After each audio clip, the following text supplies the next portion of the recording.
learn with me what the hell is going on. Someone needs to get this message to the defense. Welcome. Have to use brain power. Let me help out Dr. Russell here. Many people suffer from what's called an acute grief reaction. God save the Commonwealth of Massachusetts. The investigation was done with honor, integrity, and all the evidence pointed in one direction only. Buchanan was so defensive and unable to throw Proctor under the bus because he loved him. God save the Commonwealth of Massachusetts. Then we add what we know about Michael Proctor. This guy is just the world's biggest. On every level that a person could be, between incompetence and stupidity, Michael Proctor wins the award for a combination of both. They killed him. Who are all the powers that be? Look at the smile on his face. That's what happened. That's what happened. So she doesn't actually want them to get here quickly, and that's the reason why she doesn't say there's an officer down. Meet the Bar Association of Norfolk County's Person of the Year. I routinely do when I work with attorneys, okay? I prepare this on my own. Oh my God. See? You see it?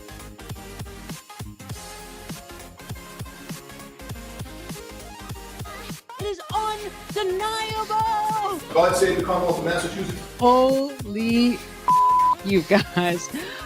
Build some way to feed her ego. So if you have absolutely nothing to do with the death of John O'Keefe, why start crying on the stand? Hank Brennan deserves an award for being the most unlikable human being that the world has ever seen. Consciousness of guilt. I would really like somebody to do the right thing in this case. Sergeant Barrows, is this the condition of the right rear taillight? Absolutely not. At no point do you wake up or go outside and say to somebody, why are you here? What if there was a gunman? Because you don't know. How do I know? There's 40 cops in front of my very small front yard. That's the bedroom window. Here's Sonny. Hey, hi, everybody. There's my son. Hello. Sonny barks if you walk by my window and sneeze. God save the Commonwealth of Massachusetts. I wasn't going to record a video today, but then I stumbled upon this. Peter met with Adam Lally for lunch. During this lunch, Adam Lally told Peter that he knows the poor person. Oh my God. This is not good. Now you're starting to see the blurs easier. You see those two blurs? Are moving around. She absolutely knows it would not be Karen Reed's defense team that she'd have to worry about. It would be the defense who she lied to. Is the defendant not guilty or guilty? A juror explaining why she voted to acquit Karen Reed of that second-degree murder charge for allegedly ramming her SUV into John O'Keefe during a blizzard in 2022. A collision did not occur. I can't assess the motive to this sloppy police investigation. And the toughest moment for her? Hearing the derogatory text messages about Reed sent by lead homicide investigator Michael Proctor just hours after he got the case. Whatever timestamp was on that deleted wall file is the time that she did that search. And she deleted it. Let's make sure and pin it on this girl who I hope kills herself. That's a class act. You are a class act, Michael Proctor. Definitely someone should give you a gun and a badge. 100% sure that Karen did not do this. Number one is I could not be standing here without these amazing supporters who have supported me and my team financially and, more importantly, emotionally for almost 4 years. And the second thing I want to say is no one has fought harder for justice for John O'Keefe than I have. How dare they? God save the Commonwealth of Massachusetts. Welcome. This is the I Don't Belong Here show, and I am your host, Samantha Benigno. I am a behavioral scientist, a career psychotherapist, a 6-year PhD candidate in clinical psychology, a master's level psychologist and counselor. and I am here breaking down the Justice for John O'Keefe case. Hi, everybody. Welcome. It's so nice to see you guys. I love that last bit because I kind of changed the open a little bit, and it just is so exciting when you get to sort of see the not guilty and hear the cheers go up. It's like, oh, yay, that's so exciting. It pumps me up a little bit. So that's awesome, and so nice to see all of you guys. Welcome, everybody. I hope you all are doing well. So quite a week, right? It's so funny because 2 days ago, I'm like, I wonder what we're going to talk about on Wednesday night, right? Now, I say that, but I know full well that behind the scenes, I'm digging through all this testimony, right? And I'm investigating the investigators. So there's always something for me to talk about. I can talk about anything at any time, right? I'm a talker anyway, obviously.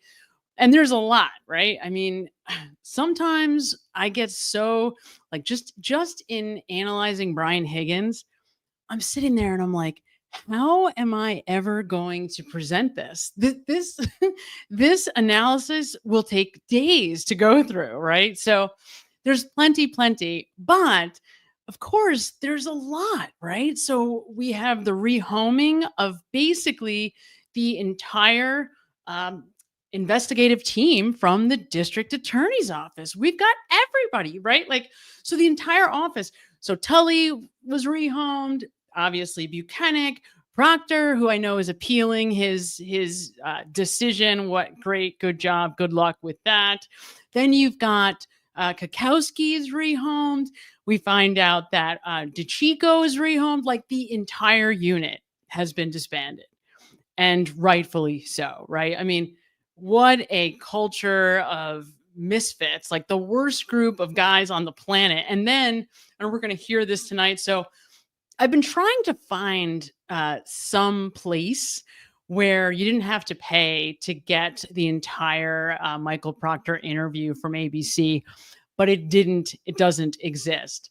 So I went ahead and I pulled that together for us so you guys can see the entire Proctor interview in case you haven't seen all of it. I know we've all seen bits, but I definitely want us to take a look at that. Yes, and that's right. Shannon Burgess, apparently, I don't know if he's officially let go, but he doesn't appear anymore on Aperture's website, I guess. So that's interesting. And then, of course, Ms. Dever, right? She is, I guess, on a medical leave, or I don't know if she's in the process of being rehomed as well. But it seems that now that the trial is over, now that the whole thing has subsided, the dust has settled a little bit, all of a sudden everybody is gone, right? All of a sudden like the chips are falling, and that's, I mean, I don't know what it says. I wonder who the hell is now in the district attorney's investigative division, like who is still in that office or who's there instead of these guys. That would be very interesting to know more about. But it's a great thing that group of guys is no longer an issue and no longer a thing, are no longer going to be investigating anyone at any time, because they shouldn't. They should never be investigating another human being again. Let's be honest. Let's be fair. And it was interesting, and we'll take a look at this in just a bit too. Kind of interesting to hear how the Massachusetts State Police is framing all of this. Very interesting. Yeah, so there's all of that. And then we had Turtle Boy's trial on Monday. It's funny. I don't know how many of you saw this, but that was really interesting. It's funny when you're used to watching the Karen Reed trial, or even like the Alec Baldwin trial, or some of these bigger trials. And then you kind of see like what, most trials look like. It's just a much freer, less formal, kind of flows a lot more easily, I guess is the best way to say it. So, but I pulled some clips from that I think it's important for us to see, because I will tell you that I am still concerned that these guys, that the Commonwealth is out to get Aidan Kearney. I mean, I think they're out to get Aidan Kearney. And yes, I see somebody is mentioning in the chat, Brian Higgins, Chase Turtle Boy. I did see that. I don't know if you guys saw it or heard about that, but so here's something interesting. And I'm glad you mentioned it because I would have forgotten about this. So Turtle Boy, I guess, is driving in Cape Cod. And I don't know if they were intentionally going by Brian Higgins's house to see like where the house was, but they were on the street. And I guess that street had like a cul-de-sac or something. And he is like, going past, and Brian Higgins sees him and starts screaming at him, "Get the fuck out of here," right? So, you know what that says to me? That says to me that he is like, I don't know if he's got cameras, I don't know but he is hyper aware, hyper paranoid that people are going to be driving by that house. He's probably like looking out at every single car that goes by, because how is it possible that the one time that they happen to be driving by, not only is Higgins there, okay, fine, that's just a coincidence, but then he recognizes them? Like, you know what I'm saying? Like, what are you doing staring at that car? Did you already know what kind of car he would have been in? It made me think that he might. It made me think that he might actually have known what kind of car, Aidan Kearney would have been in, and then been looking for him, because clearly he knew who it was, right? It would be a big stretch to say that, oh yeah, anytime a car goes down the cul-de-sac, we see Brian Higgins is chasing after it. Clearly he knew who was in that car, right?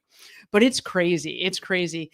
And again, it speaks to me. And I've also been listening again last week or so to Brian Higgins, to his testimony. And sometimes I stay away from it because I feel like I have a pretty good handle on where Brian Higgins was and what his position is in all of this. But man, when I go back to Brian Higgins' testimony, it screws my head up, because it's so obvious that this guy is involved. It's so obvious. And then once again, I have to go back through this whole process of like, these people really did this. These people really did that, and of course I know they did. But when you have those moments of realization again and again, it's tough. It's tough. It's tough when you start really grasping that they murdered this man, right? And I'm not saying that he's a sociopath and that he did it on purpose. I don't think he was an axe killer. Clearly it was an accident, right? They didn't mean to kill him, but they did. And it's crazy when you hear these testimonies. Basically, I don't know how familiar you guys are with Brian Higgins' testimony, but everything he says is a lie the entire time. Every word he utters, with the exception of I want to say he's on the stand for a long time, like many hours. And after all of that, I would say, 20 minutes total is honest statements. The rest of it is just fabricated, lying, stumbling, stuttering. It's wild. It's just wild.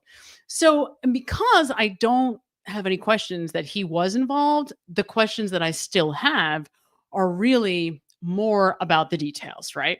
So who else was involved? Was Colin involved? To what degree was Colin involved? Why is Caitlin Albert and Tristan Morris lying? Or Caitlin Morris, I guess her new name is, why, what are the details and how does that all happen? I guess that's the thing that now I am really focused on.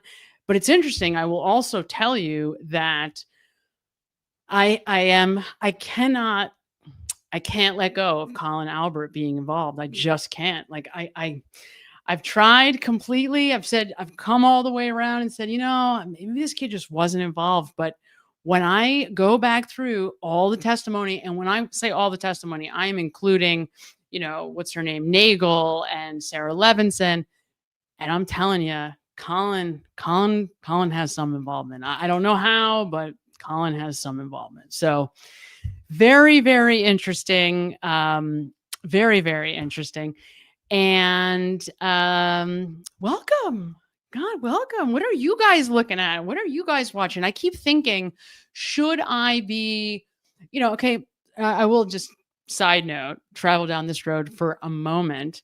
So I'm aware, I'm a true crime junkie, so I'm aware of what else is going on in the world of true crime. And I'm aware of, um, the Utah, why his name is escaping me right now, the Utah guy case, Kohlberger, sorry, and aware of the Walsh case and aware of, the big cases that are all kind of unfolding. The Adelson, I think Adelson, yeah, the mother is, her trial I think is coming up. So I'm aware of all those folks and I'm happy to analyze it. It's just coming off of something that feels so important and so mysterious and so interesting. It's hard to care about Kohlberger, right? It's hard. It's hard to care as much. Kohlberger is interesting to me psychologically for a different reason because of his alexithymia. I have a personal interest. Alexithymia is part of what my dissertation is about. So I am interested in alexithymia, but I don't want to conflate emotion disorders with murderers. So I've been intentionally not doing that.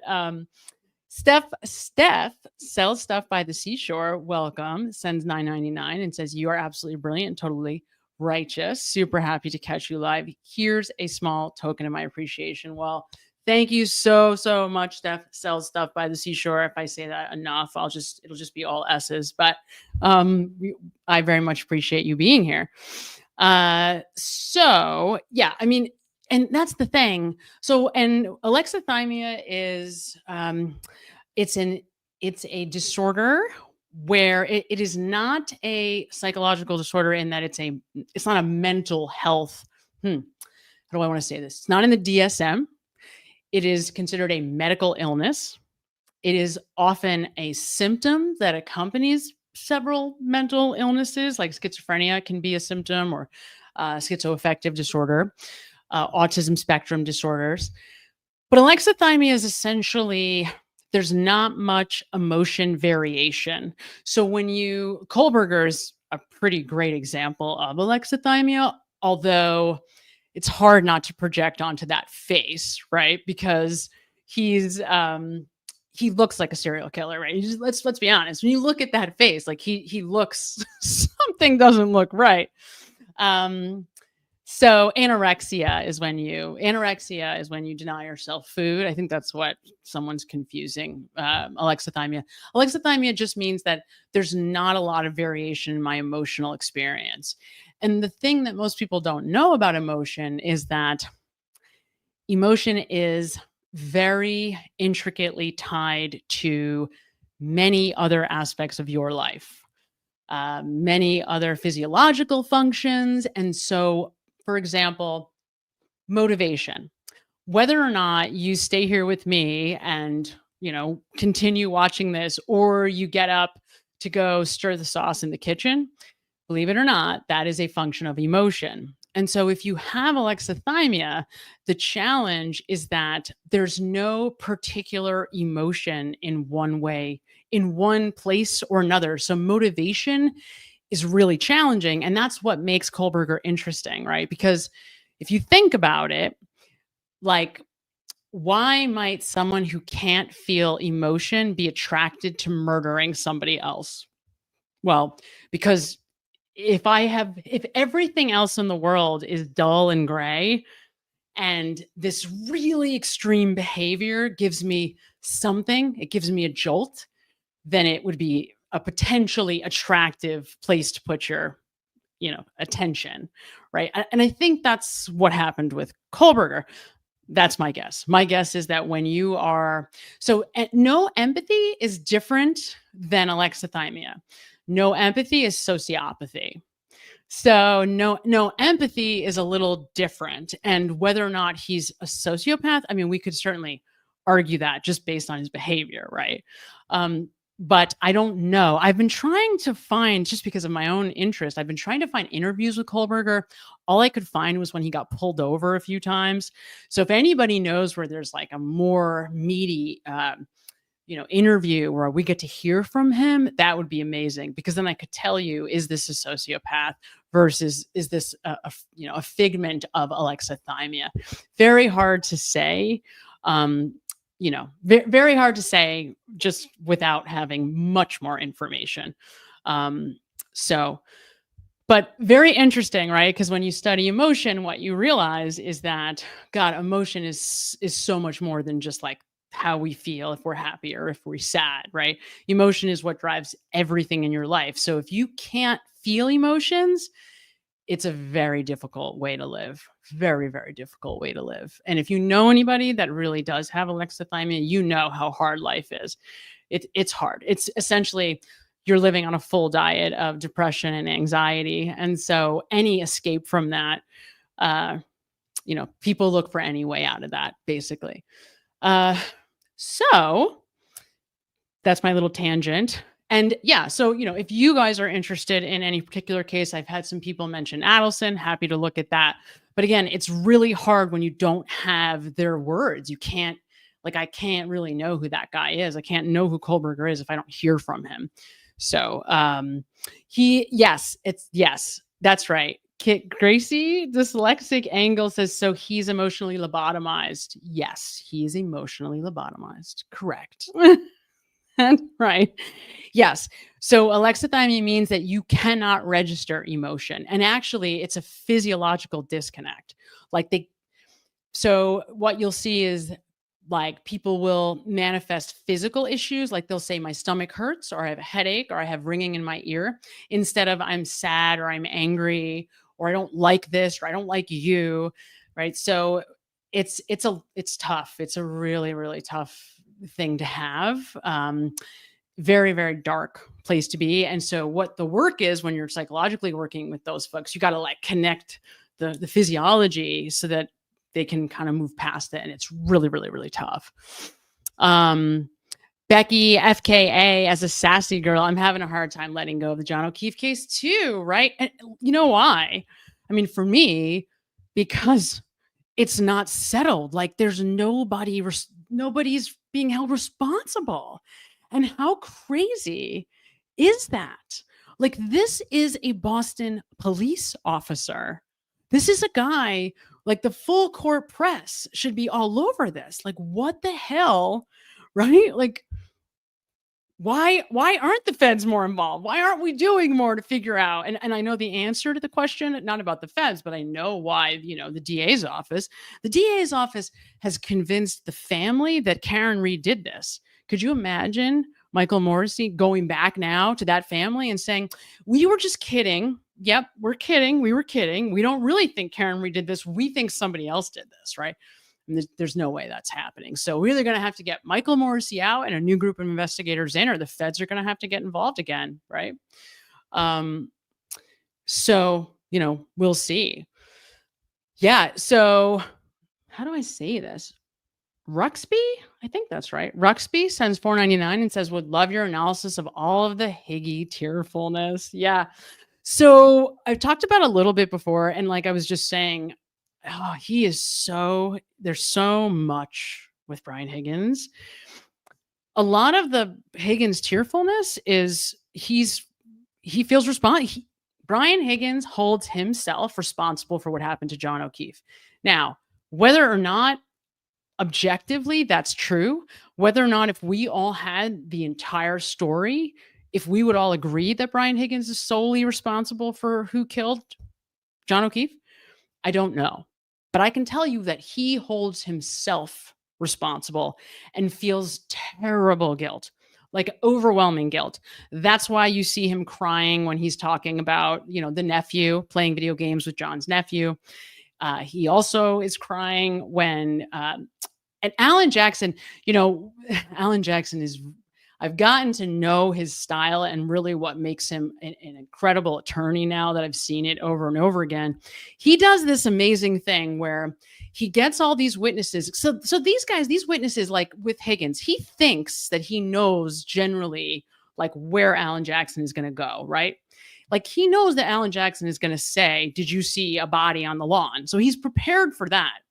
But Alan Jackson asks those questions at this moment where he gets these people to be thinking something completely different. So he'll take them psychologically down a road that is nowhere near the question that they're worried or defended against.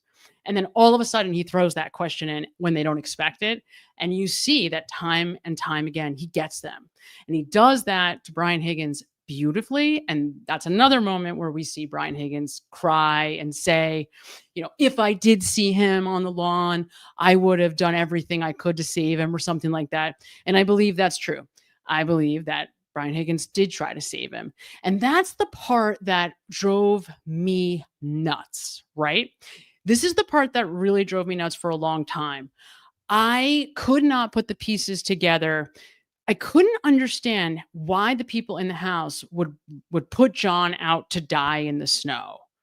And everybody kept saying that, right? Hypothermia, everybody. I mean, if you listen to both trials, you'll hear the Commonwealth refer to that over and over again. And that's even one of the charges, that Karen Read, left him to die in the cold. The problem is that didn't happen. And when we hear from Dr. La Posada, God, I love that woman. Can I tell you how much I love Dr. La Posada? Because she, my God, 10 minutes into that woman's testimony, after the hour of credentials that she gave us, everything came together for me. It was like, I seriously, like, every moment of everything I've known about this case flashed before my eyes. And I was like, oh my God, I see exactly what happened. What gave the people in the house a motive is the fact that John O'Keefe died almost immediately. So nobody put John out to die. He was dead. There was no hypothermia. There was no frostbite. He was already dead. And had it been the middle of the summer, we would have known he was dead. But because it was winter and it was cold out and there was snow on the ground, everyone, common sense left everyone's mind. But the cops, if you haven't seen it, you got to go back and watch this. I put out a video recently. It's a longer one, but it's an analysis of the investigation. Check that out. We're going to see a little bit from that today, but check it out, because in that, you see kind of like where all the cops were. And it turns out all these cops knew he was dead by 7:30 in the morning. And before he was at the hospital, I think he was pronounced, you guys might know better than me, I think it's 7:40 a.m. is when the hospital pronounces John O'Keefe dead. But the cops know there was no signs of life. So they knew, right? And they just thought that it had been a medical event. They did not believe at first. I'm talking about within the first hour of hearing about it at 6:30 in the morning. That's why Michael Proctor says, we're not coming, because it was a medical event. But within a half hour, he finds out he's a cop. John O'Keefe was a cop, and it was more than a medical event. And so that's when they start to get involved in the investigation. But yes, so to answer your question, the number one reason for the tearfulness for Brian Higgins, above all other reasons, is this is an emotional guy who holds himself responsible for the death of John O'Keefe. And that's, it comes out. It comes out, I can't even tell you how many times. It comes out many times in many ways throughout his testimony. And I love it. I love him for that, because he's the worst liar of all time. Right? He's like the worst liar the world has ever seen. So it's overwhelming guilt, because he is an emotional guy. And I'll tell you something else. If he wasn't an emotional guy the way he is, he probably doesn't get himself into this position, right? He obviously was drinking, I think, much longer than he tells us. I think that they had probably been at, oh my God, what's the other bar before the waterfall? The Hillside. I think they had probably been at the Hillside for a lot longer than we are told by Brian Albert and Brian Higgins. I think they were drinking quite a bit. Both men were pretty considerably hammered by the time they got to 11 o'clock at the waterfall. And that is why I think he was so emotional, right? Because, he was, in a cockfight, really, for Karen Read. And one of the things that makes it so hard to understand, too, I think Karen Read seems like she downplays that they had feelings for her. She didn't understand. It seems like that she didn't understand that, Brian Higgins had feelings for her that were strong. And I don't think she really knew that John O'Keefe had the kinds of feelings for her that he did. And that makes it that makes the whole thing even more hard to understand, because from Karen Read's perspective, it's like, why would these guys be fighting over me? Yeah. Yes. Yeah. I'm telling you, they absolutely were. Yeah, I mean, they both had feelings for Karen Reed. They both did. Definitely. So, and again, and those are things that we also learn, when we, investigate closely and look through all of the testimonies in this case, right? From Brian Higgins, we learned that he had really strong feelings for Karen Reed, that he was really interested in her. So, yes. So what we're going to do now. So here's what I want to do. I want to show you guys the full interview because I hadn't seen it. So I went ahead and I joined Hulu just to be able to show you this for a month. So I went ahead and I pulled I know somebody's telling me I need a moderator. I totally do need a moderator. You're so right about that. That is so true. I'm working on it. I promise I'm working on it. It's a slow process because, I have way too many things going on for one person, but I am working on it. I promise you I am. So I want to play this. I want to play this clip. Oh, somebody's asking why, because that's a great question. If you want to ask, so Queen of Hearts is asking, I'm wondering why Matt McCabe inserts himself so much. He had virtually no involvement that morning, or did he? The other person that you might want to ask yourself that about would be Chris Albert. Because why the hell is Chris Albert on TV inserting himself in the middle of this, right? Like, Chris Albert had nothing to do with any of it. Matt McCabe, at least he was on the scene that next morning, right? Because he shows up, I don't know, what, 7:10, something like that. But Chris Albert allegedly is like sleeping in bed at his house, right? And Julie has to go get him after she, quote, drops off the donuts, allegedly. So why is Chris involved if these guys have nothing to do with any of it? So my guess, the answer to this question is that Matt McCabe thinks he's like trying to be the protective male patriarch. That's why he's involved. He's trying to be that for his family. Remember, he's got 4 girls and Jen McCabe, who from his view is a homemaker, right? So he's supposed to be the protector. And my guess is that's why he's involved himself the way he has. And for Chris, I think the answer is also obvious, right? For Chris, it's just about one thing and one thing only, and that's protecting his son, right? That's protecting his son. It's an important question, really important question, right? So it's an important question because if we're trying to figure out like what's everybody's role in this and what are the motives? Because why are these people lying? Right? Why are they lying? Why is Jennifer McCabe lying to the FBI? Could you imagine lying to the FBI, by the way?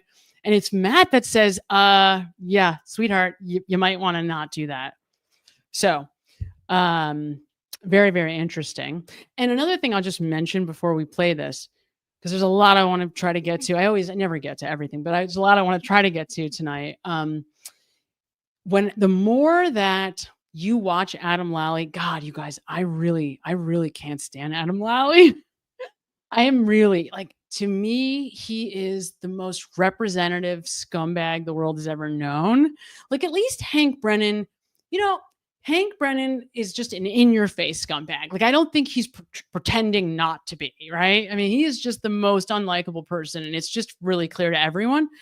But Adam Lally plays this whole, I'm this unassuming, small guy, and nothing could be farther from the truth. That guy is, oh man, it's tough to take. It's tough. It's tough listening to Adam Lally. I'll give him credit where it's due. He had a much better record when all was said and done than Hank Brennan. And I think he did the smarter thing because he is a prosecutor and Hank isn't, which was lay all the dirty laundry out, just let it ride. But at the end of the day, when I tell you how many times just in Brian Higgins' testimony alone that he covers for Brian Higgins, there's something wrong. There's something wrong with that. You are the prosecutor. Why are you covering up for this guy?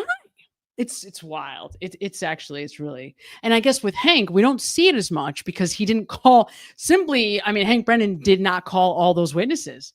So we just didn't see it the same way. He didn't call Brian Albert. We didn't see him, on direct with any of the Alberts, really, right? The only person that he calls is Jennifer McCabe. So we didn't get to see him covering for the McAlberts and for Higgins the way that we see it with Lally. But man, is Lally a bad guy. Wow. Wow, is he a bad guy. That's why, I will tell you, that is why it would not surprise me one bit if he really was talking to the foreman in the last jury. Would that surprise you? Really wouldn't surprise me, right? I mean, look, do we want to believe anything Kate Peters says? Of course not. But, you know, would it surprise me? Absolutely not. This guy is a scumbag. Oh my God, such a scumbag. Okay, so I'm going to play, it's really quick. I'm going to play the full Proctor interview. So you're going to see this. This is all clipped from ABC, but it's the whole thing playing kind of all at once. So we don't have to see all the other garbage that was in there, just so you can really see everything that he said in case anybody missed it, because you would have had to have seen the whole 2020. You would have had to have Hulu or Disney or whatever to see it. So I'm going to play that now. And then, and you'll see there's some other things at the end. There's some news clips about Buchanan and DeChico being rehomed. So we'll take a look at that too. Because I want to get your take on some of the things that Proctor says. And also, by the way, see if you can spot the outright lies, because there's a few of them. So I am going to, we'll bring that up here. I'm going to switch the view so you can still hear me. Show on stage. There we go.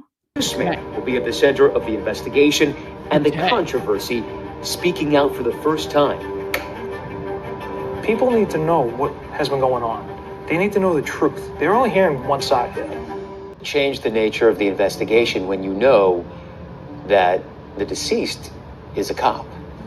No, nor should it. There's a little more emotion involved. That afternoon, Proctor and Buchanan interviewed Brian Albert, who told them John never came inside his house. And Proctor interviews Jennifer McCabe, who told him she had been on the phone trying to navigate John to the house, but she also says he never came in. Proctor also says Jen McCabe told him that when Karen found John's body, she said, "Could I have hit him?" Proctor and Buchanan head to the hospital now to see John's body. Proctor says at the hospital they realized that O'Keefe had been found wearing only one shoe. And the reason that became important, or was important at the time, during my training and experience, I've been to pedestrian strikes where both shoes are right at the point of impact. So the body gets hit, but the shoes get left at the point of impact. I've seen them where people get ripped completely out of their clothing, and their clothes are at the point of impact. So I will tell you this. When I was in high school, we had a friend who they were, I think I was 16. Maybe I wasn't even 16. They were on like fish tour. True story. These friends were on fish tour. They had like dropped out of school, and their car had pulled over on the side of the road, and a huge truck came, and one of my friend's girlfriends, she was little. She was like a little girl, like maybe 100 pounds soaking wet. And she was ripped right out of her shoes. That was a truck, a tractor trailer truck going full speed down a highway. Okay. And hitting a 100-pound female head on because she didn't see him. It was dark. It was the middle of the night. So yes, do those kinds of collisions happen with pedestrians? Yes. Yep, they do. Do you know how fast you would have to be going to knock somebody out of their shoes? Like, it's, do you get the sense that there was just no thought, like really no thought? And I will tell you, like, I have like the touring band Fish, like Phil and Friends, like those guys. Phil and Friends, not Phil and Friends. Phil and Friends is like a jam band that is like Fish, but they're not the same band, obviously. I know Melanie Little would kill me here because I'm not a Grateful Dead person, and I am also not a Fish person. Not that I have anything against either, just not.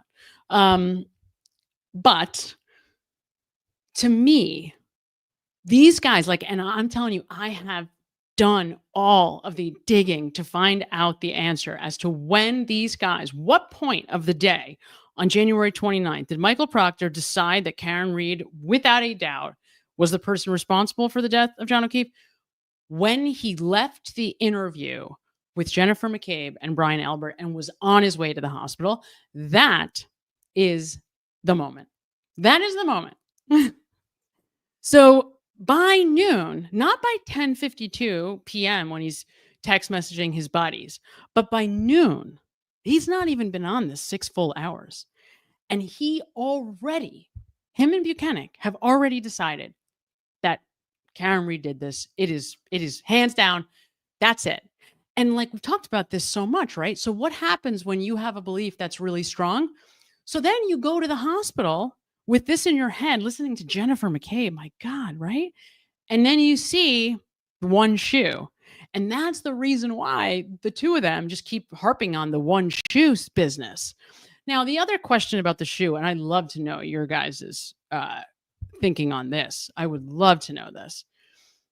Do you think that the shoe was at the scene, or do you think they brought that shoe to the scene? Because that's another question that I know there was some controversy about the sneaker in court, and if that was a different sneaker, then and I didn't track that. I've not tracked that, to be totally honest. I've not really looked at that at all.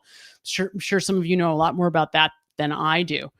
So this is a huge question, right? Like, did they bring that sneaker there? Were there two shoes at the hospital? And maybe they took one of them and brought it to the scene? I don't know. Was that something that Brian Albert threw out, like found in the house and threw onto the street? Could that have been? Yes. So let me see where that is. I see somebody saying that the shoe, one was a black sole and one was a white sole. And that's what I've heard. And I have absolutely, believe that. I believe that's 100% possible. So if that's, I don't doubt it. My question is, how did the one shoe get to the scene for the second search? Was that part of the taillight evidence that they threw down? Right? Or was that something that, came out of the house?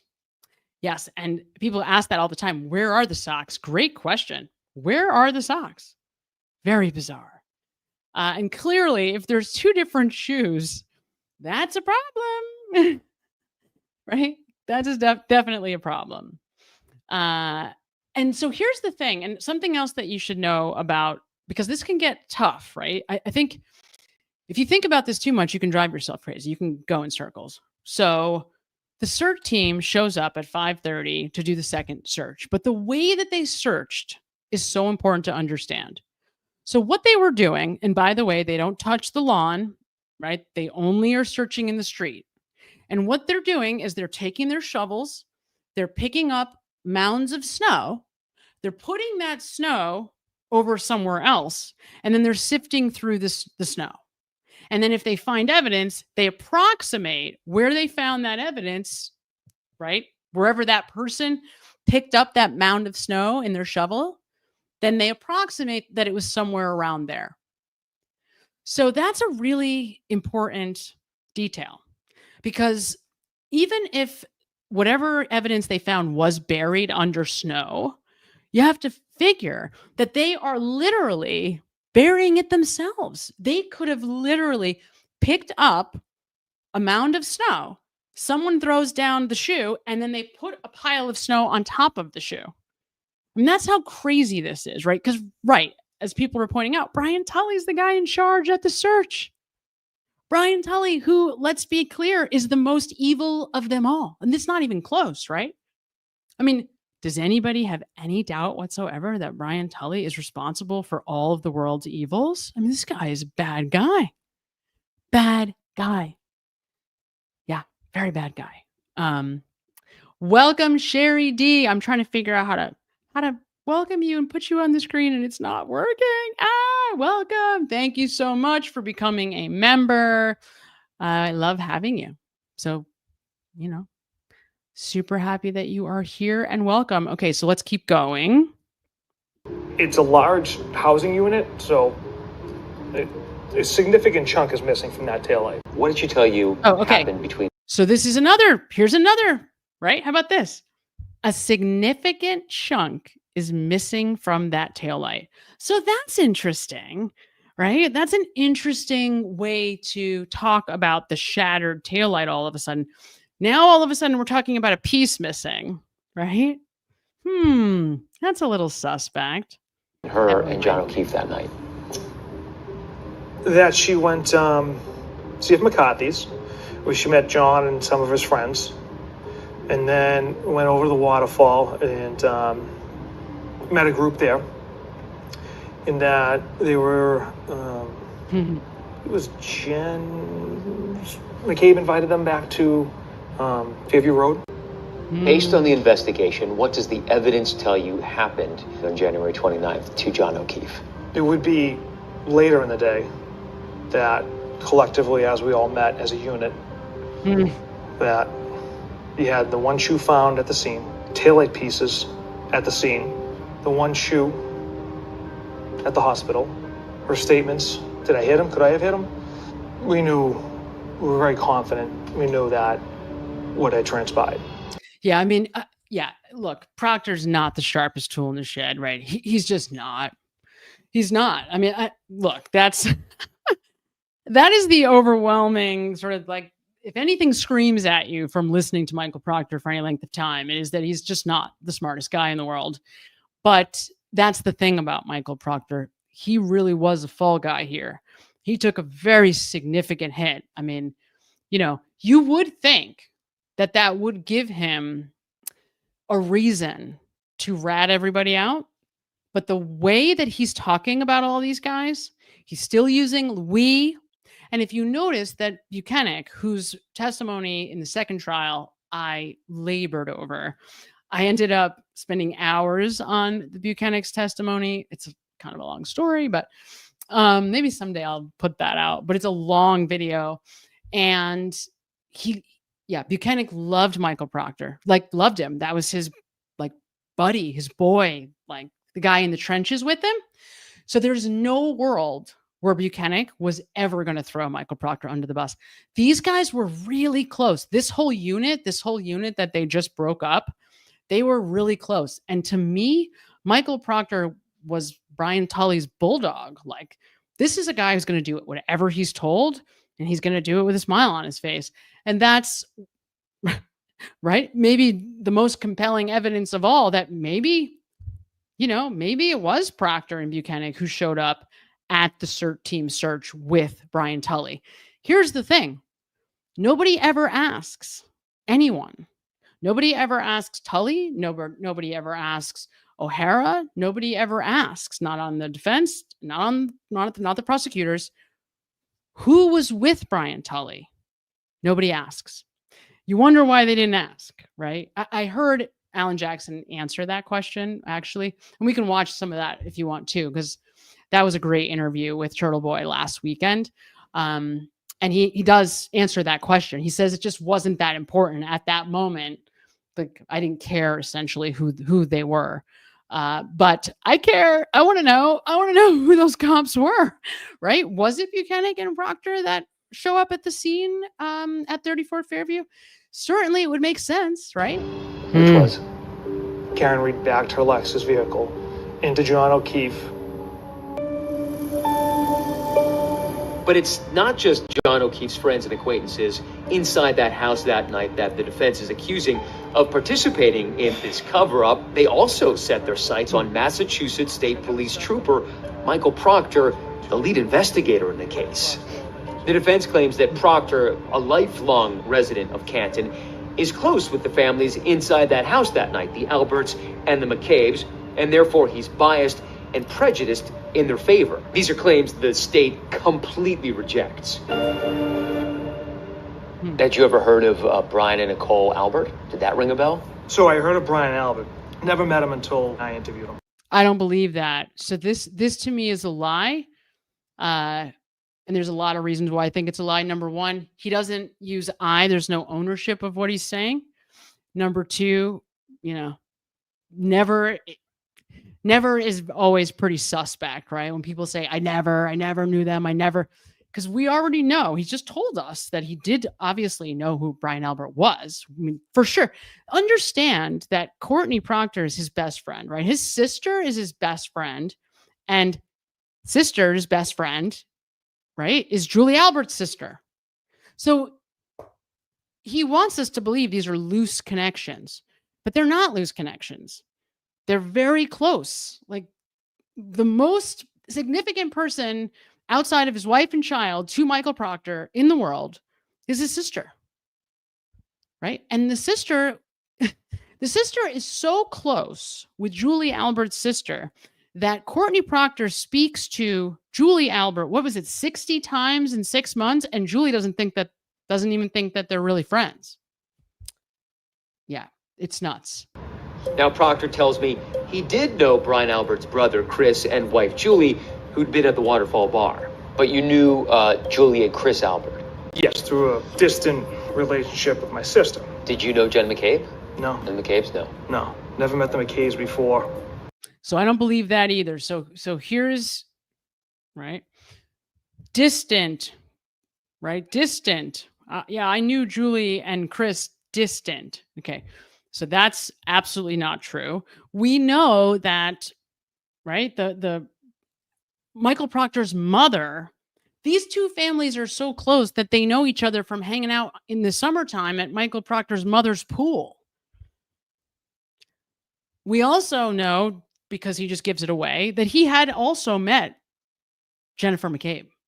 Whether he had met Jen and Matt, I don't know. One, the other, or both. But to me, the way he answers that, he obviously didn't know them well, but the way he answers that question indicates to me that he had met them before. And Canton's a small place, right? Would it surprise you to learn that Michael Proctor had run into Jennifer McCabe somewhere before? Maybe it wasn't a significant interaction, but he had met her, or at least, enough to have known who she was, certainly. Prior to this investigation. Did you ever think at any point that you should recuse yourself from this case? No, absolutely not. Absolutely not. And so that's not true either. It definitely crossed his mind, right? Yeah, it absolutely crossed his mind. But then he says what's way more important still. Too close to home, both figuratively and literally. No. It wasn't a concern of mine. It wasn't a concern of DA Michael Morrissey. It wasn't a concern of my supervisors. I didn't know these people. Right. Wasn't a concern to Michael Morrissey.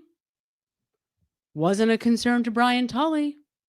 Wasn't a concern to Kenneth Berkowitz, who was the chief of the Canton Police Department at the time. Those are the three decision makers. So why would I have recused myself? I mean, the other thing that Proctor says here, and I don't remember if he said it yet or not, this is the first murder in Canton in 20 years. I think he says 20 years, 23 years. He gives you a pretty significant chunk of time. And so if you are allegedly a homicide detective, and you're from Canton, Massachusetts, and your number gets called randomly for this investigation, would you want to give that up? I mean, wouldn't you want, this is the case of a lifetime if you're a homicide investigator. It's a fellow brother in blue. Don't you want this case? Would you want to recuse yourself? The last thing in the world that Michael Proctor wanted to do. This is like his big time, his big chance to shine, right? Last thing in the world he wanted to do was recuse himself. He just handled it so poorly, right? Just couldn't possibly have handled it more.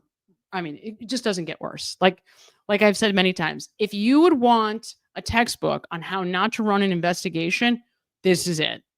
I have no doubt. This is absolutely what you should not do. There was loose connections with Julie and Chris. The defense is questioning the physical evidence found at the scene at this point. Like, why wasn't Karen's taillight found at the scene right away? And the fact that there were even additional pieces of evidence found days, even weeks later? Because in pretrial hearings, they insinuate that Karen Reed's taillight fragments may have been planted there. And that cover-up theory is a recurring theme throughout the pretrial hearings for the defense, and the state says that's absolutely baseless. Did you plant evidence? Absolutely not. And I'm laughing because it's such a ridiculous accusation. It's something I would never do. I've never done. You know, most people would. And there's no evidence of it. So, oh my God. This one is so tough. Like, he's so guilty. And the fact that he says, like, I'm laughing because it's just something I would never do and I've never done. You know, you have to remember that when people are guilty of something, they try to think or act like an innocent person, like they think an innocent person would, right? So they overshoot the mark. They wind up like going above and beyond to prove to you that they are innocent. But that's not how innocent people behave. Innocent people don't have to, you know, swear up and down and, you know, make a big sort of spectacle, right? They're just like, yeah, I don't know what to tell you. I didn't plant evidence. And there's nothing to hide, so there's nothing to prove, right? It's like, if you don't believe me, you don't believe me. I can't do anything about it. But, you know, defending yourself, and I absolutely would never do that, right? With the theatrics, ha ha ha, like it's a show. It's a show. It's him trying to convince you that he didn't do it. Well, would you need to convince us if you didn't do it? Because you didn't do it, right? So that's number one. The question that I have, though, about Michael Proctor's involvement is, right, how much of this? Because in my mind, Michael Proctor doesn't do anything without his superiors, right? Like, he does not plant evidence on his own, would never have done that unless someone told them to do it. Absolutely would not have, right? But interestingly, so both Buchanan and Proctor, and maybe some of you know the answer to this, both Buchanan and Proctor make a point to say a number of times, you know, in their testimonies, that after the car, which we're going to take a look at, comes into the Sallyport, the next thing that they do is they go upstairs into Michael Proctor's office in the Canton Police Department. Yes, Michael Proctor tells us that he has an office in the Canton Police Department, and that's where they go to have a debrief meeting. And they tell us that there's all these different cops, not any Canton cops, of course, but all these cops are at this meeting. Other cops that are doing other interviews, except that what other cops are doing interviews that day, right? But they try to be general so they can't get called out. And the only person that anyone names, either of them name, is Brian Tully. So who are they meeting with? Well, I'll tell you. They were meeting with Chief Berkowitz, Brian Tully, and these two, right? Maybe there was another Canton cop there, like Mike Lank, because he was the head of the detectives. So Michael Lank could have also been in that meeting. That would be my guess. If I'm guessing as to who is involved in the planting of evidence meeting, and when pushed, not in this interview, but when pushed, Michael Proctor tells us, when asked, well, what was that meeting about? What'd you guys talk about at that meeting? That, you know, the meeting of the minds that they have when he leaves the Sallyport, right? First thing he says is the taillight. First thing he says, we talked about the taillight evidence. So to me, that is he's either conflating two meetings, right? He's either conflating two meetings, a meeting that happens before they go to 34 Fairview and start the CERT investigation, or a meeting that happens after that CERT team investigation. But one way or the other, right? These guys are meeting with Brian Tully and what is likely Chief Berkowitz, and what is likely, if any of the Canton cops are involved, would be Mike Lank, because again, he's the head of the homicide detectives unit for the Canton cops. And none of those, and Canton, although they try to say that Canton was recused, nobody really, these guys didn't find out about that until the end of that first day. So that wasn't announced until after the CERT team meeting. So we're talking about people in craziness, your community, your neighbors who believe it. This is not strangers. This is people in Canton. Why do you think that is? That's just the loud minority. The silent majority we've had an overwhelming amount of support. They're just not out there tweeting. The prosecution strongly denies allegations. You wonder about that, right?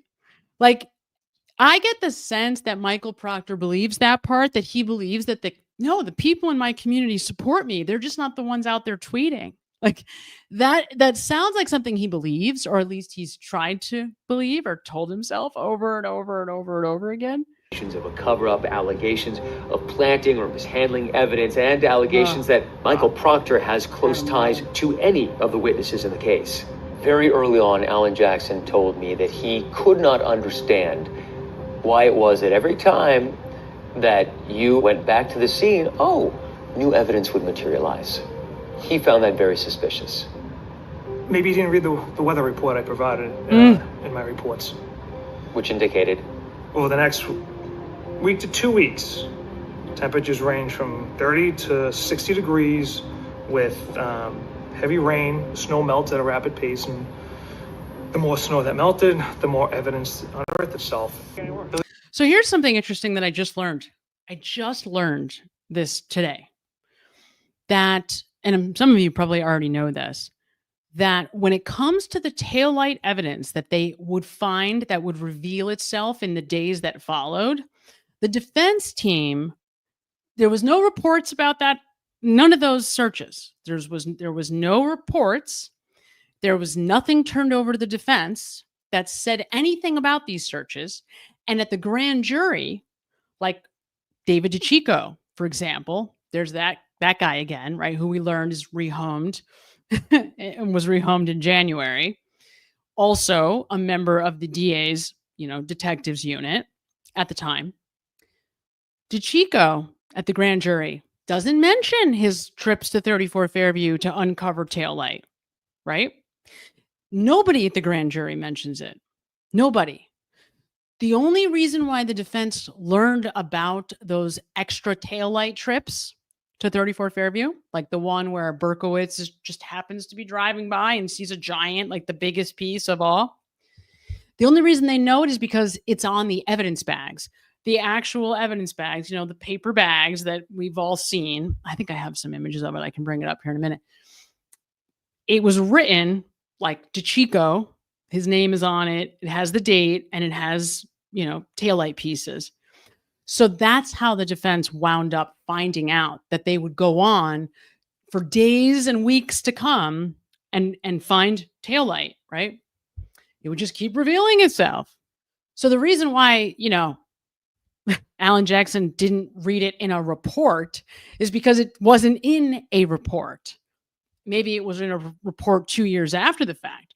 But in the year 2023, it is my understanding that it wasn't in a report, that the only reason that the defense finds out about those extra trips to 34 Fairview to find taillight pieces is because of the evidence bags, right? So, and again, just for some reason, none of these guys testify about that at the grand jury. I wonder why not. Why do you think they didn't testify about that? Because of how unbelievably shady it sounds? Oh, maybe that's the reason. Lead investigator on this case, Michael Proctor, did not take the stand this time around. His highly offensive text messages about Karen Reed, which were obtained from his personal cell phone. No nude so far. She's gross. During the retrial, the defense once again accuses him of running a biased investigation. You'll learn there's not a single part of this case, folks, not a single part, that he didn't touch, that he didn't direct, that he didn't orchestrate personally. Michael Proctor went far beyond just insulting Karen Reed. He dehumanized this woman. Within hours of that first trial ending, Michael Proctor was relieved of duty by the Massachusetts State Police. He was later fired. He sat down for an exclusive interview with us and addressed those text messages, some of which were sent to personal contacts outside of law enforcement. Who are you writing to? My good buddies that have been friends since first grade. Canton hasn't had a homicide in about 20 years. So they're naturally interested, just regrettable messages. But in all the content and the messages, what you don't see is a conspiracy. What do you see? Wait a minute. Okay. Oh my God, there's so much here. It's like he just says a few things, but it's such an important thing, right? It's like, wait a minute. So I don't know how many times you guys have read Michael Proctor's text messages to his buddies, but I have seen those messages so many times that I swear if I was thinking hard enough, I might even be able to recall them in the order that they happen in. And you get the sense that, he's like, it's true that Michael Proctor took a lot of pride in being a cop. He loved the power. He loved like the allure of being a cop. Like, this guy, this is all he wanted. Like, this is what he wanted to be when he grew up, right?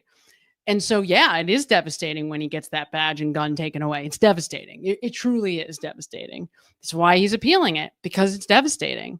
The problem is that you can't give a badge and a gun to somebody this stupid. I mean, that's that's really what it comes down to. I mean, this is just not a smart guy, right? But also, you get the vibe that when he's talking to his kindergarten buddies, of course, he's not going to tell them that he's planting evidence. I mean, are you going to tell your kindergarten buddies that you're planting evidence to make sure? He basically goes up and all the way to the point where he almost does. Because what does he tell us in those text messages? He's got evidence on his mind. He says, that's another animal we won't be able to prove. Right? Or something along those lines, right? That's another issue. That's another thing we may or may not be able to prove. So we know he's thinking evidence, what they can prove and what they can't prove, right? We know that he's thinking all the powers that be want this cut and dry. Serious charges are coming for the girl, right? Like,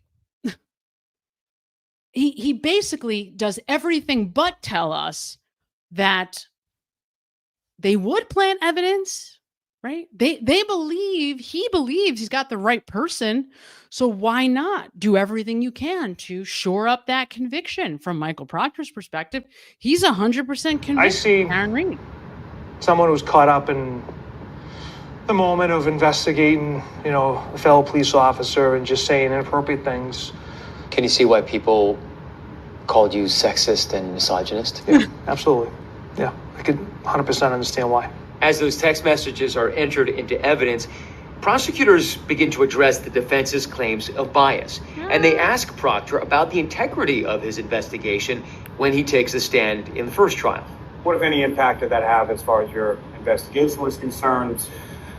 These juvenile, unprofessional comments have zero impact on the facts and the evidence and the integrity of this investigation. how do you even say that? Like, how do you say that? How could you even say that? Like, how does Adam Lally or Hank Brennan say that? Is even more appalling, right? I mean, I think one of the texts that you sent about Karen Reed is that you said, hopefully she kills herself. You texted this to your sister. Right. That seems incredibly unprofessional for a homicide investigator. You think? Speaking about his suspect. It was made in jest. It's a figure of speech. Hopefully she kills herself. Like that, not literally. That's a figure of speech? Really? That's a figure of speech I don't think I've ever heard before. Have you heard of that before as a figure of speech? I hope they kill themselves. Do you use that commonly? Yes. Not commonly, Yes, but it's all a figure the of speech I made in jest. It wasn't literally, I hope she kills herself. At what No, I think it was actually literally. Yep. point did you develop such strong negative feelings about Karen Reed that you would say things like, hopefully she kills herself, or calling her the C word? Those feelings developed as the case went on. I mean, can you see how people... Okay. This line kills me. Because you kind of get the sense that he wasn't thinking when he answered this question, right? He's like, well, those feelings developed as the case went on. And it's like, or by the end of the first day, right? Because serious charges are going to be brought on the girl, right? Like, he's talking about her already in the very first conversation that we get from him to his kindergarten pals, right? So is it true that those feelings developed as the case went on, or is it just how it was from the start? Might think, he was caught in this instance speaking about a suspect in this way. Maybe it's happened in other cases as well. I 100% understand why people would think that.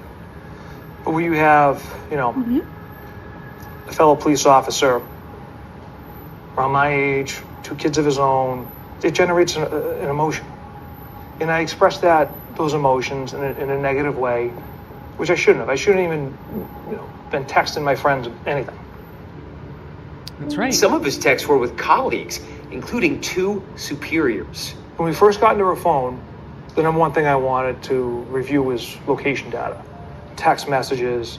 And when we got into the phone, I texted the guys at work, our work chain, that joke.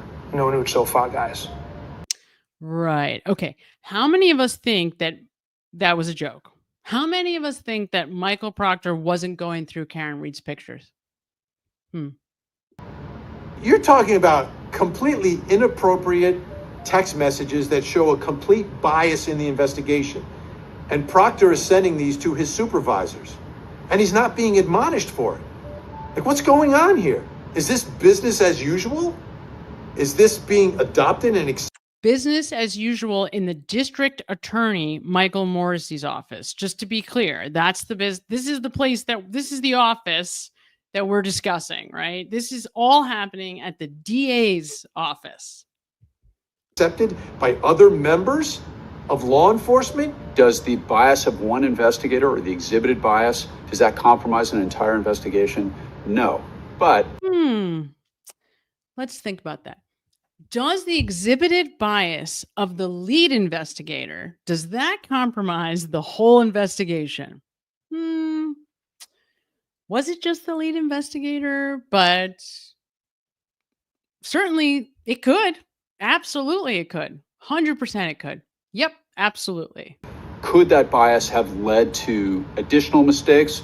That's the jury's job to figure out. And they did a great job. Can you see how the impropriety of the text messages opens the door for the defense's allegations that there was some sort of conspiracy and cover-up here? There's no evidence because it didn't happen. I spent 2 days on the stand.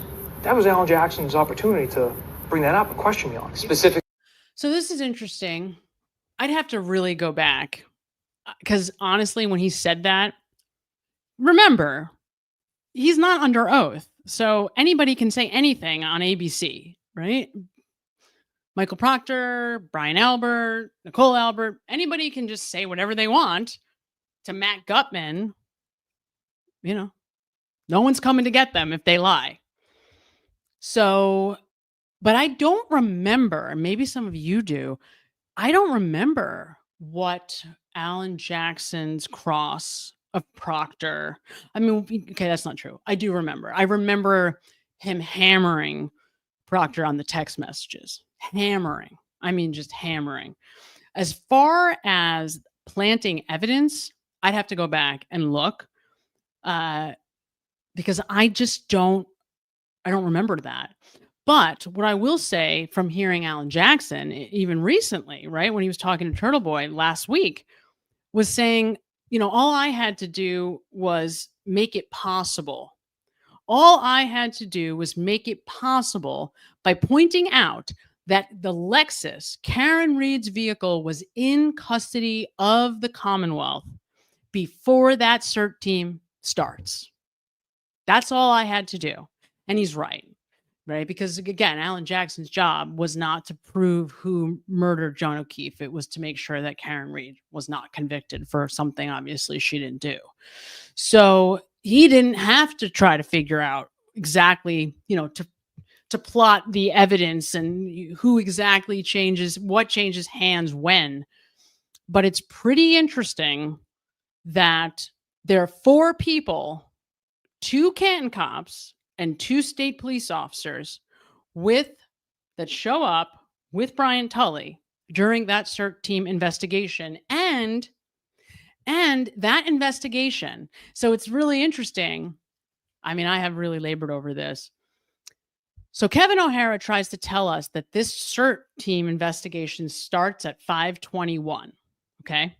The problem with that, though, is that Brian Tully doesn't arrive on the scene until after that. And they were not able to start that search without Brian Tully because nobody on site knew where to search. In fact, when push comes to shove, the CERT team has to turn their cruisers around and shine the lights at a different part of the lawn than where they were originally positioned. So this idea that they started before 5:30 isn't true. And then he ends up saying that it's like a 50-minute search, which to me is asinine. You find a Boston police officer, an active police officer, on the lawn of another cop's home, and you don't even search the lawn. You spend 50 minutes not even searching. And of course, you've probably seen, if you haven't, check it out, because we nail Brian Tully. I mean, he outs himself. And if you want to know, when you've got somebody who's guilty of something, who's trying to cover their tracks, oftentimes they say the thing they're trying not to say, because in their head, they're thinking, don't say this, don't say this, don't say it, don't say that thing. And so what do they end up doing? They end up saying the thing that they're trying not to say. And that's exactly what happens. Brian Tully, as he's talking about the CERT team and he's talking about his conversation with Lieutenant O'Hara, the guy who normally would be in charge but wasn't on this day because this time Brian Tully's in charge, he says, we went until we had enough. I think that's something along the lines of, I told him we needed to make sure that we had enough. And then he corrects it and says, we had it all. I wanted to make sure we had it all. Right? So, talk about a Freudian slip. Right? So in that, Brian Tully tells us he knew that they needed to make sure they had enough evidence on that scene to put Karen Reed's car there. And once he felt like they had enough, they could call off the search. And so what did they need? 3 or 4 pieces of taillight and the shoe. And that was it. That's all they needed on the first day. Then they got greedy, and in the days that would follow, as taillight reveals itself, right, they wanted to, again, make sure that she's convicted, and never in a million lifetimes ever thinking for 1 second that the amount of attention that was on them would ever be on them, right? They thought this was going to be cut and dry. I mean, we know it. We get that from Michael Proctor's texts. Cut and dry. Asking you whether you planted evidence. Yeah, not one question. Boston has a history of police and law enforcement corruption. Yeah, that I agree with. Not in this case. Didn't happen here. So why would it be so unreasonable for people to think, well, it's happened elsewhere and recently in Boston? Why couldn't it happen in Canton? They believe that the state police, multiple units within the state police, the Canton Police Department, about a dozen civilians are all in this conspiracy. So this is my favorite, right? This is, of course, what Brian Albert did also. This is what they love to try to say is their big defense, right? They love to try to say, oh, do you realize how ridiculous it is that 75,000 people are in on this big conspiracy? Come on. I mean, come on, right? Really, Michael Proctor? Is it 75 people, or did it just need to be you, Buchanan, and Tully? Right? Does anybody else besides you? And let's make it even more. Let's just make this even more simple. It doesn't even have to be Buchanan, although obviously he would have been involved as well. But let's just take him out of it. Okay, Brian Tully and Michael Proctor. Those are the only 2 cops that need to be involved in any kind of framing, right? There doesn't need to be a conspiracy with the cops and the people in the house, because you know what? The cops did the work for the people in the house for them. They didn't even have to do anything.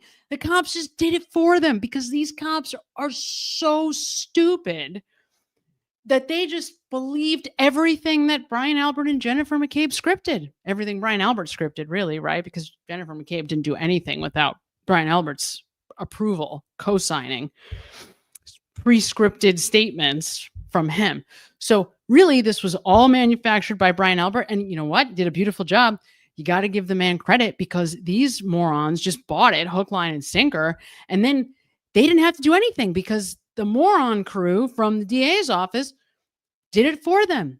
Went to great lengths to try to prove that Karen Reed did this, because they were worried there wasn't going to be enough evidence. Because think about it. Without the taillight, even the sneaker, let's say the sneaker is there. Let's say they do find the sneaker. What does that prove? The sneaker by itself proves nothing. It doesn't prove anything. Somebody could have tossed the sneaker out the front door, right? I mean, the sneaker doesn't prove anything. You could have gotten into a fight, a sneaker flew off. Without those taillight pieces, they have absolutely nothing. There is no evidence at all that Karen Reed is even a person in the world, let alone the one who is responsible for the murder of John O'Keefe. So they needed that taillight. They needed it desperately. That's why they planted the evidence. So the idea that there's this massive conspiracy, would it surprise me if Brian Albert and Michael Proctor have no interaction at all, that there's no colluding at all between the two sides? Not at all.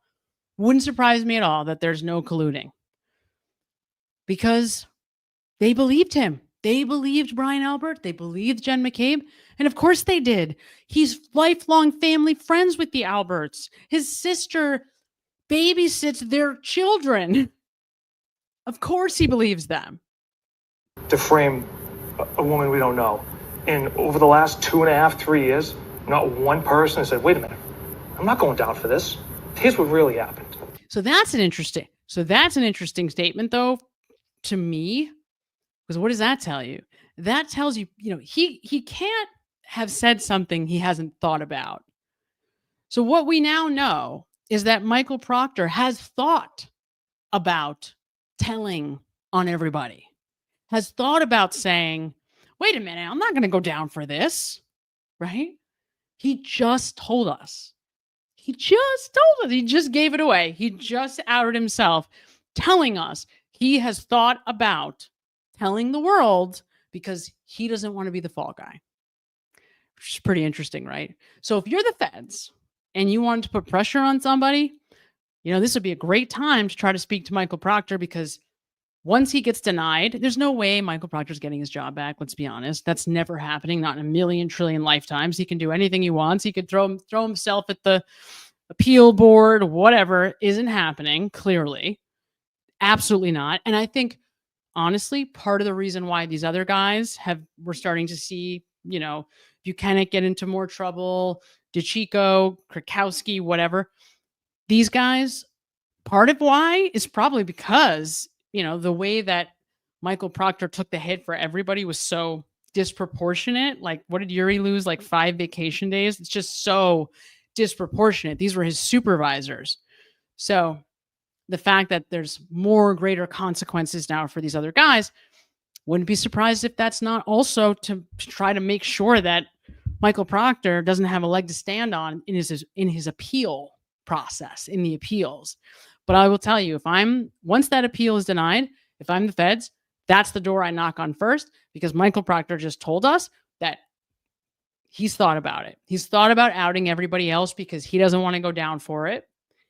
And he's going to be, pretty upset when he realizes, and it finally dawns on him, he's never going to be a police officer again.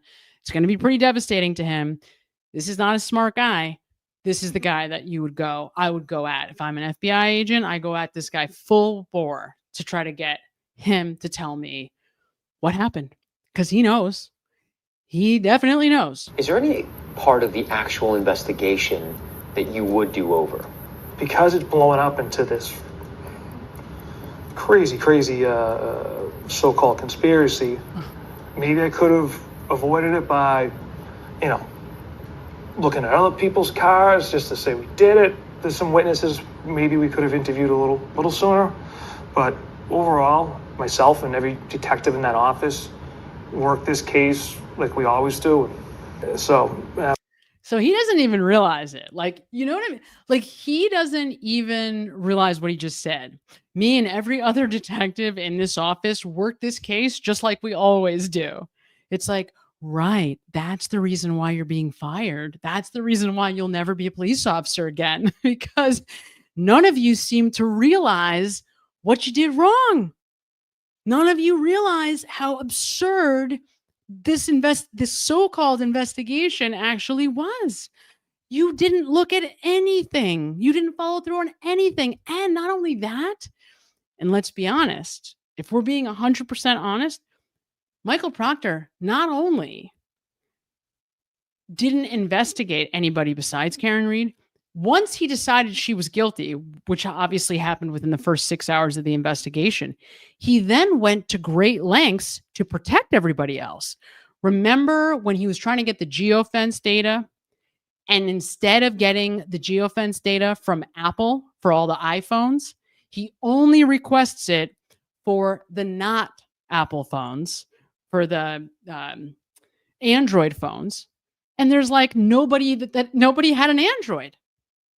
So if you believe that Karen Reed did this, why not get everybody else's geofence data? Who cares where they were? Who cares where the whereabouts of everybody else was? Because they're innocent, right? You believe that Karen Reed did this. Wouldn't that be great? I mean, if you're trying to prove your innocence and you want all this heat off of you, wouldn't you want your cell phone data out there? If I'm innocent, if I'm Brian Albert and I'm innocent, I'd be like, yeah, look, here's my whereabouts. Here's my GPS data. Here's my phone information. Have at it. Because I don't want anybody looking at me and my family. And particularly my family, right? Because that's what really hurts these guys the most. That's what hurts Brian Albert. That's what hurts Chris Albert, Jennifer McCabe. What really hurts, maybe not Jennifer McCabe, because, you know, let's be honest, she's a little narcissistic for sure. Right? But what hurts them is the impact this is having on their families. That's what hurts them most. And so if there was a way to know that you could easily take the heat off of everybody, wouldn't you do it? So why aren't they doing that? Oh, because they're guilty. That's the answer. So the fact that Michael Proctor is sitting here after everything, after all that has happened, after 2 trials, after all that's come out in those trials, and after however many jurors, whether it's 18 or you want to add the people from the first trial, however many would have acquitted Karen Reed in the end, now you're going to look all of us in the eye and say, I wouldn't do anything differently. Maybe I could have looked at a couple other cars. And this is a guy who knows, by the way, remember, he knows that that taillight was planted on the scene, which makes it all even more disgusting because he knows. And if he was really being an honest man, if he was being honest with himself, he'd be right now saying, geez, maybe I was wrong. Because the taillight wasn't there. But no.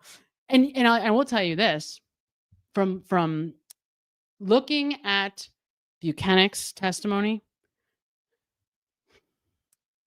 90% of Yuri Buchanan believes that Karen Reed did this, right? Like, I don't even know that Michael Proctor has ever stopped for more than 2 seconds to think, geez, maybe I was wrong.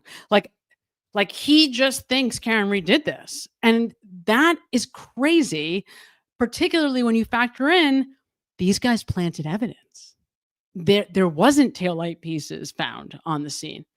That's the crazy of this. Like, never mind ARCA, never mind, Dr. La Posada and all of the experts that have essentially proven beyond a shadow of a doubt that no accident has happened, right? It's so insulting to hear him say this. It's like, of course he's going to say it, but it's just insulting. It's like, come on, really? And then you have the audacity to appeal the decision? What? I wouldn't change anything. Nothing. No, we should definitely let this guy have a gun and run around investigating anything at any time. Even like, I don't know, a dog investigator. Like, would you ever want this guy near you or your family for any reason ever? No. But things are about to change for Michael Proctor. I just remember dropping on my knees and laying on my lawn, like crying. I couldn't even talk. I was complete hysterics. And I just remember my mother being like, what? And I kind of gathered myself, and I'm like, they relieved me of duty. What was it like handing over your badge, your gun, your cruiser? What really got me was my union rep. He had to come over to my house and pick up all my uniforms. And the one time I broke down was putting my Class A uniform. You go through a 6-month academy and you're very proud to put that uniform on. That was tough. So think about this, right? I mean, obviously, I believe 100% that this is devastating to Michael Proctor. Obviously, his mental health is suffering. Clearly, he's gained, I don't know how much weight. He's not in good shape, obviously, right? This is not good for Michael Proctor. But the fact that despite all of this, he wants this job back. It's like, if you really wanted this job back, do you think this would be the way to go about it? He never, ever, at any time looked at Karen Reed and said, I apologize for what I said.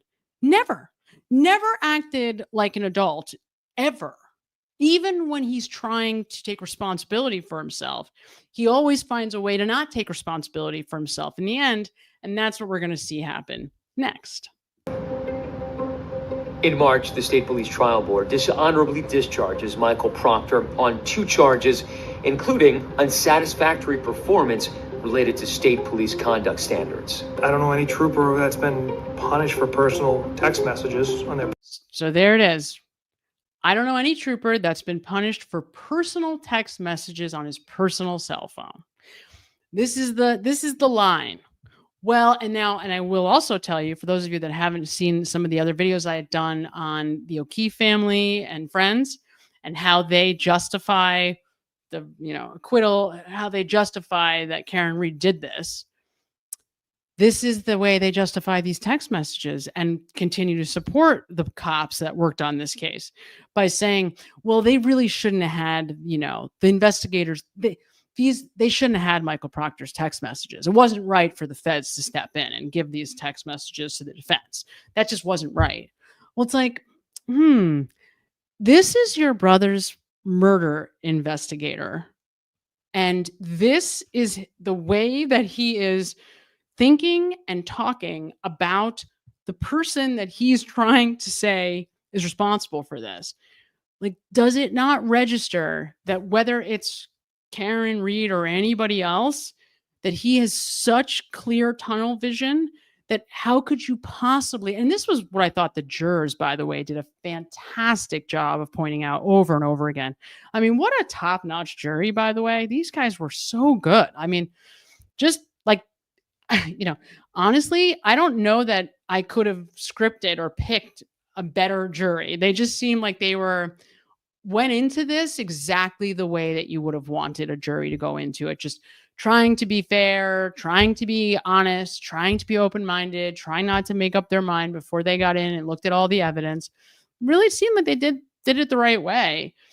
And that's the thing, right? It's like, hello, you did not look at anything. Once you made the decision by noon of the first day, once you left the hospital, all right, we'll give him a little bit of the benefit of the doubt. By 2:30, when he calls Dighton and starts to set up the tow truck, right, with Officer Barrows, he decided that he's taking the quote murder weapon, right? He tells Barrows, I am going to seize this vehicle that has been in a homicide in Canton. That's 2:30. And I'm giving him the benefit of the doubt. Really, it was before that, but okay. So by 2:30 on the very first day, right, of this investigation, Michael Proctor doesn't look at any evidence that conflicts or contradicts with his first theory. It's like, as an investigator, don't you want to be able to hold your head up high and say, even though I thought this, I was right from the start, but just to be sure, maybe even just to cross every T and dot every I, I'm going to do my due diligence. I'm going to look into everybody in this house. I'm going to look into, people that happen to be driving by. I'm going to look at the neighbors. I'm going to look at all the videos on the block. They didn't do any of it. None of it. That's the wild part. And if you're asking me why, the answer is because of Brian Albert.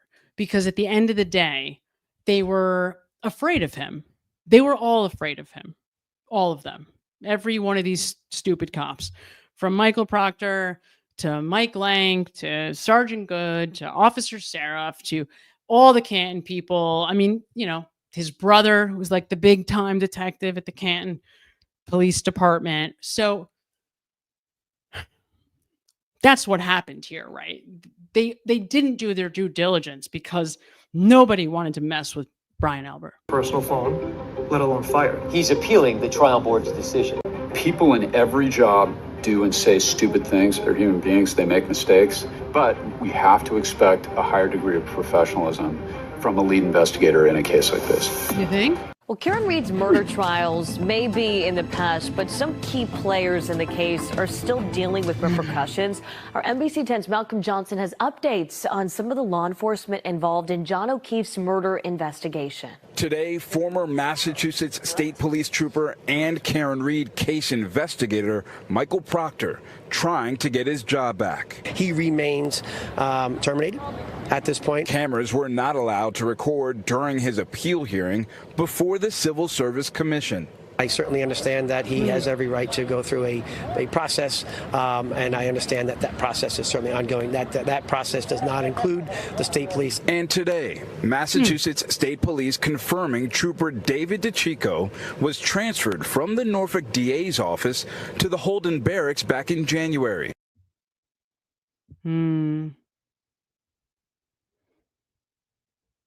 Yep. So in case you forgot who David DeChico was, he's the one.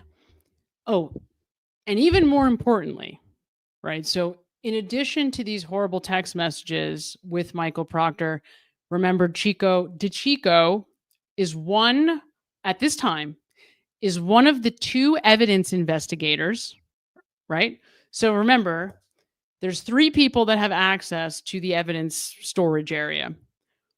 David DeChico, Jeff Krakowski, and of course, Lieutenant Brian Tully, right? So on the stand, Proctor and Buchanan are trying to say that like, oh, the evidence is secure. And of course, nobody could mess with the evidence except that it's DeChico, Krakowski, and Tully that are in charge of the evidence. Like, yeah, that makes me feel better. I can definitely sleep at night now. Okay, so never mind that. Never mind that DeChico is the one who's talking to Proctor about trying to essentially bully the medical examiner into changing her designation of undetermined. What's so undetermined about it? Like, oh my God. Never mind those things. DeChico, turns out, is one of the folks that Proctor sent to go review all of the Ring video, right? So Proctor has DeChico reviewing all of the different, Ring video camera footage. And I guess there was hundreds of these videos on John O'Keefe's cell phone. So DeChico is taking notes on these videos. And again, this is another thing that the defense never would have known if it wasn't for the fact that DeChico took some notes. And lo and behold, what does he take notes on? Apparently, seeing Karen Reed pull into One Meadows at, is it 12:41? That's the time, 12:41. So he makes a note, 12:41. The Ring video has Karen Reed coming back on January 29th, right, from 34 Fairview. But guess what happens to that video? It's gone. It disappears. It somehow magically just never makes it to the light of day. We never hear another word about it. And according to on the stand, when Proctor's asked about it, he's like, yeah, I don't know. Yeah. In fact, I think he says something like, I'm calling the Ring people all the time, trying to figure it out too. So yeah, I'd like to know myself, or something nonsense like that. Right. So DeChico is somebody who probably knows because he saw the Ring video that we've all wondered about for so long, that has Karen Reed pulling back into One Meadows into the garage at 12:41, where we would have likely seen the shape of her, the shape her taillight is in. And of course, because of that video just conveniently is gone forever. So remember, now it's funny because I can't find a picture of David DeCicco except for like some picture from like his high school yearbook. So if anybody knows what he looks like or can find a picture of him, send it to me because I would love to know what does this guy look like. Okay, let's see. Is that it? Right. And of course, DeCicco is also on the. DeCicco is actually the one who sends on this text thread with all of the cops, the one that Buchanan gets in trouble for because he puts the smiley face on it. We found that out at the second trial. This is an image of David Yannetti in his like military fatigues from when he's young. So DeCicco sends this group a picture of David Yannetti in his like military fatigues. It's just like, why are you sending that picture? Right. And the fact that I hate that man, I truly hate that man. Like, who hates David Yannetti? Like, if you're going to hate somebody, all right, I could see I hate Alan Jackson. Fine. But like Yannetti, I don't know. Maybe this is even before Jackson is involved, but still, it's like, why hate David Yannetti? You don't like his client, fine, but to hate the attorney, it's just so absurd. These guys are absurd. That's the best way to say it. They're a joke. This group is a joke. It's tragic. Tragic that this is a group of cops. It's just tragic. And that's right. So, and then Krakowski is also moved out of the DA's office. That's right. So he too was moved at the end of January along with DeCicco. So this entire group, now you guys may have to remind me, did Fanning get moved too? I think he does. So as far as I know, there's nobody left from this original group of investigators at the DA's office. Nobody is still there. Now, having said that, one important point. Brian Tully is still the person who is hell-bent on seeing Turtle Boy go to jail. So he was the guy, Brian Tully was involved. When I tell you that he had his hands in every aspect of the prosecution's case against Karen Read, he was the guy that picked up Burgess at the airport, right? He's the guy that was sitting in on every meeting to prepare witnesses for testimony. Like, this guy was involved in everything. And oh yeah, he's the only person who sat for the grand jury to try to get Karen Read and Turtle Boy in trouble, right? To try to find them colluding somewhere, somehow, looking through, Karen Read's friends' bank records. I'm just so inappropriate, just so baseless. So he's still doing that. I mean, Tully is now setting his sights exclusively on Turtle Boy. And it's a disgrace. And we're going to take a look at some of that trial too. If you haven't seen any of the trial from Monday's, I think it was Monday, 7/7, was that Monday? Monday's trial where Turtle Boy was being charged with breaking a, what is it called? Violating a, what is it called when you have, I can't think of the words. I'll think of it. We'll look at it together. But I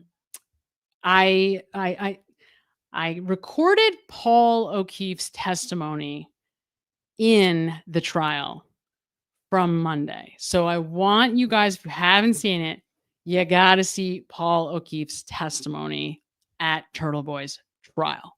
Really interesting. And again, it speaks to the fact that the Commonwealth is, now that they couldn't get Karen Read, I worry that their sights are now set on Turtle Boy, because why even waste taxpayer dollars to bring this ridiculous case on Monday?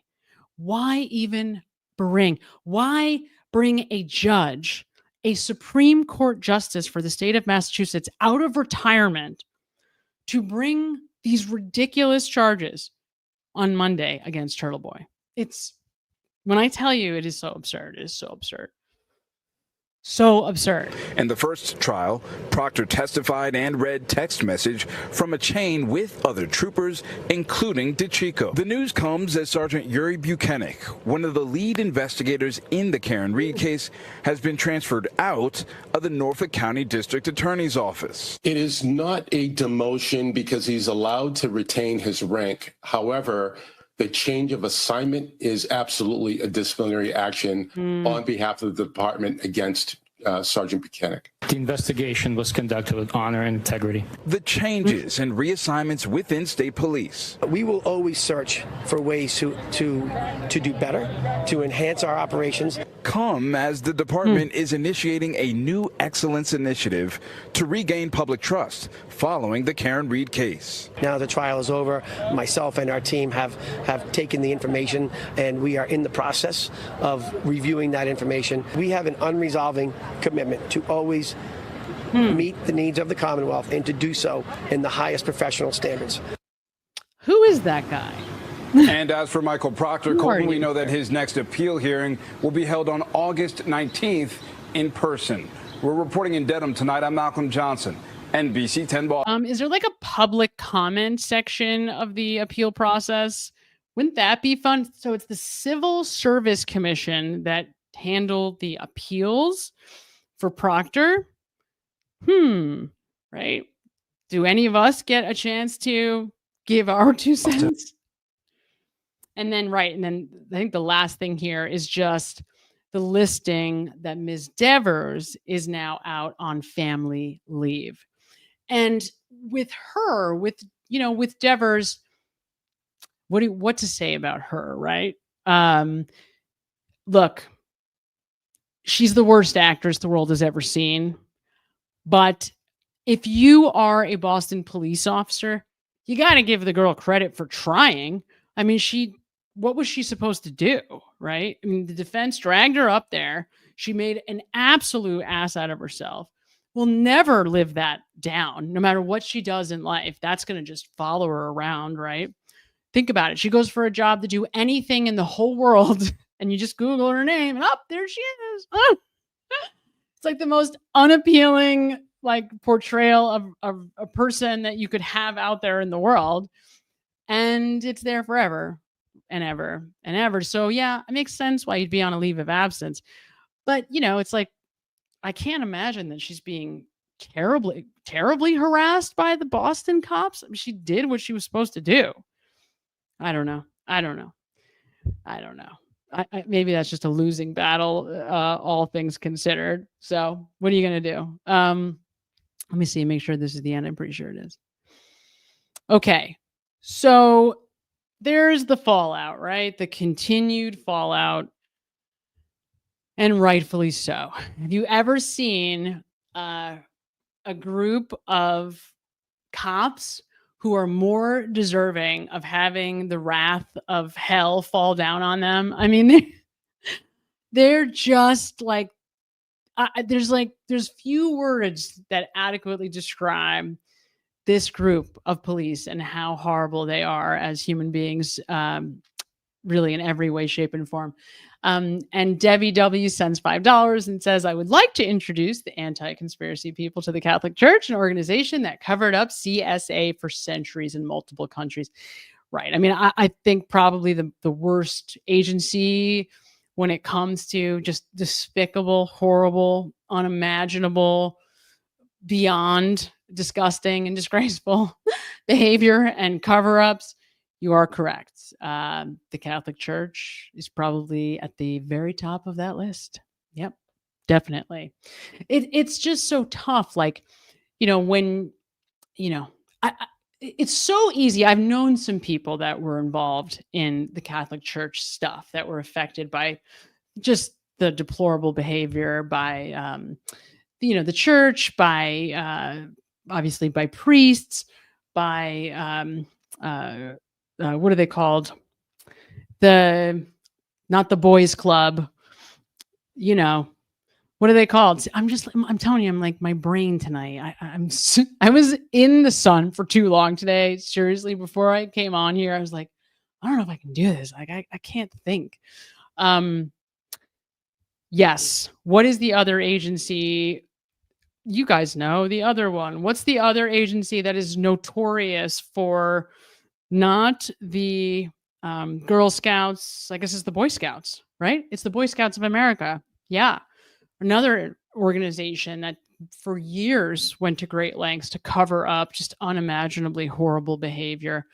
But I've had, known people, had friends that were impacted directly. And that's the thing, like when you start to understand the gravity of the behavior, when you really see it in live and living color and the travesty and the fallout, it's just disgusting. It really, really is. Yeah, it really is. Okay, so if you haven't seen this, now I want to show you one more thing.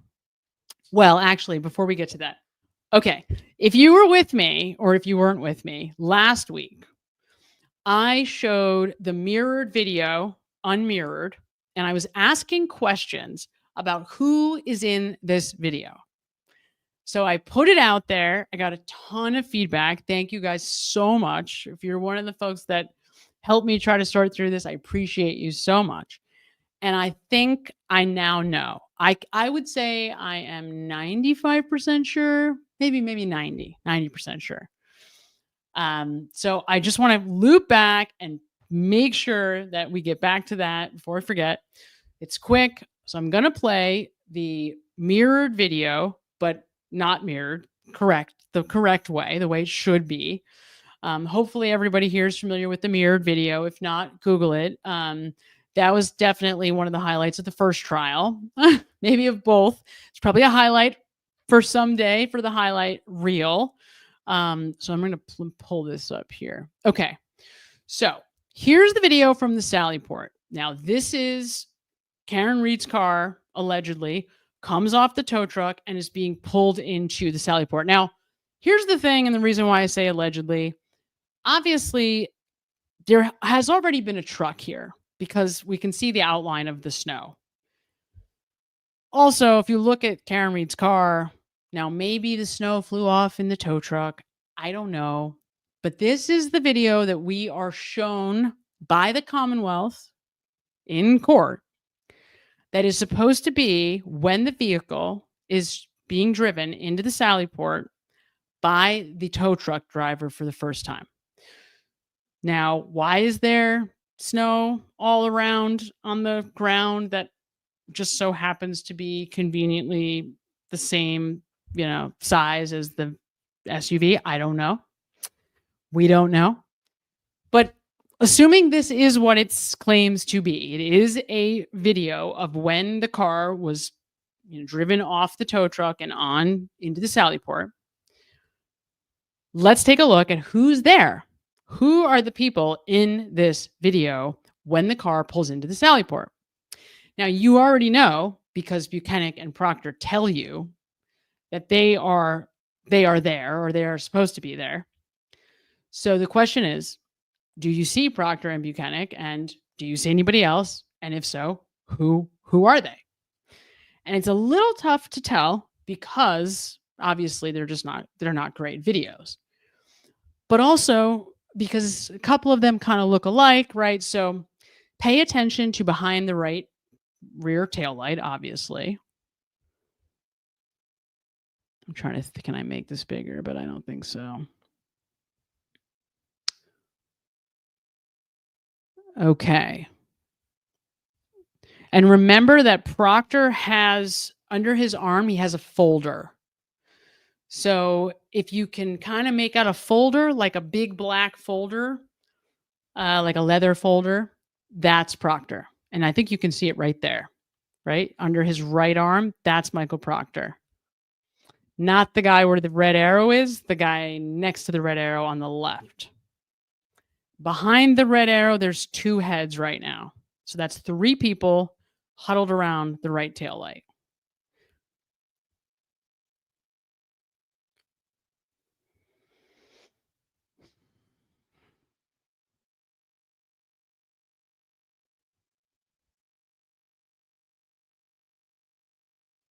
Right? Like, which Canton cops are these guys? Who the hell knows? Who's this person shoveling snow? All right, so I'm trying to get a good look to pause it.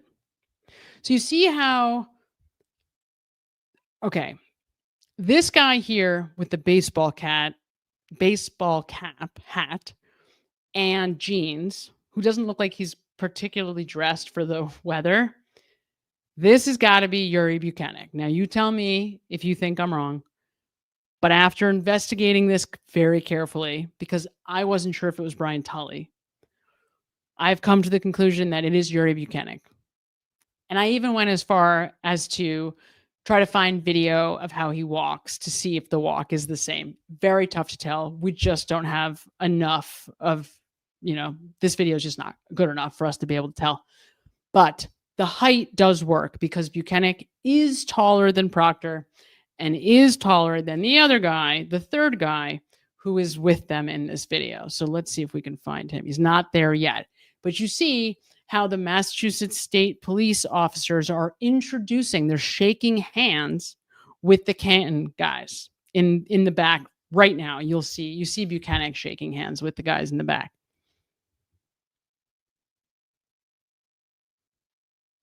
Which is interesting. It's like, okay.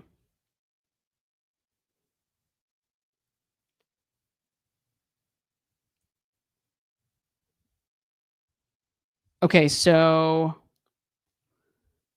we have Buchanan right here with the back. He's got the baseball hat on backwards, I think. And we'll see.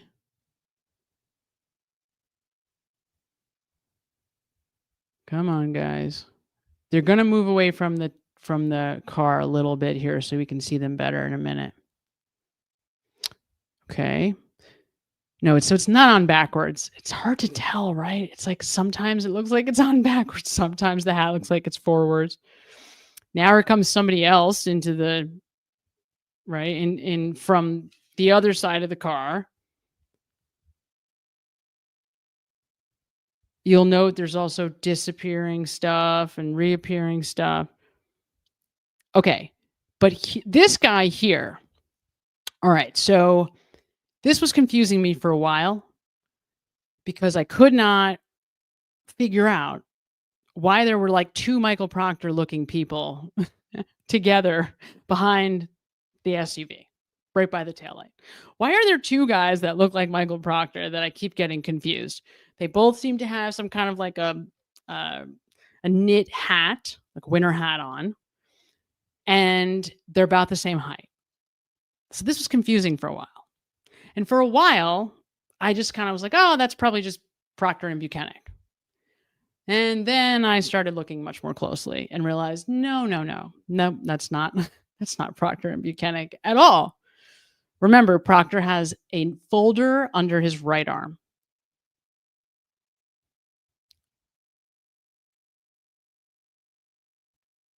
I think we're going to get a good shot here in just one more minute. It's like, yeah, you wish you could be a fly on the wall in this room. So now there's 4 people there. Right? There's this guy who's helping put tape around the vehicle. And then these 2 guys here, one of those 2 is Proctor.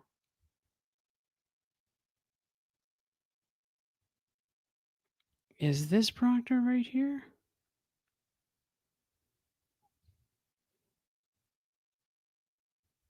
All right, we're going to get just one more second. You'll see, I think, a pretty clear shot that helps us to have more certainty. Here it is. Okay. This guy right here took me a while to figure it out, but then eventually I put it all together. This guy is Chief Berkowitz. And you can see, if you look really carefully, he's got the glasses. He's about the height of Michael Proctor. Yuri Buchanan makes a point to say in, during one of the 2 trial testimonies that Chief Berkowitz is smaller than he is. And I think when Alan Jackson does that line of questioning with Yuri Buchanan, I think what he's trying to get at is this video. I think what he's trying to get Buchanan to say is that Chief Berkowitz is in this video with him. But the video is not what they're looking at that moment. And Buchanan does admit that when they first brought the car into the Sallyport, he does remember speaking to Chief Berkowitz. So we get confirmation from Yuri Buchanan. So this guy right here is definitely the chief of police. And you'll remember from Miss Devers, the whole thing, right? Her, Chief Berkowitz and Brian Higgins are weirdly in the Sallyport with the SUV for a wildly long time. So that would have been sometime now or later, right? Now, allegedly, she went home at whatever time, 3:45. Clearly, that's not what happened. Clearly, she was there later. And if you saw the video analysis that I did, she absolutely did see the two of them with the SUV for a wildly long time. That part was true. Right. Exactly how it wound up, whether somebody else came to her later and said, oh, by the way, here's the log of when you actually, it turns out you weren't even there anymore, or whatever. How that unraveled, I don't know. But this is definitely Chief Berkowitz. So we at least know that at 5:30, right, according to this video, at 5:30 or 5:37, something along those lines, the SUV is in the Sallyport, in the possession of the Commonwealth, with Chief Berkowitz, Yuri Buchanan, and Michael Proctor. We at least know that. What happens next? We don't know. And this video gets funny, right? Because people start appearing and reappearing and things get a little dicey. So, but I wanted to make sure and bring everybody up to speed on that because, yes, it is Berkowitz. Denise, hi, Denise. Welcome. 100%. It's definitely Berkowitz. Yes. Yep. Even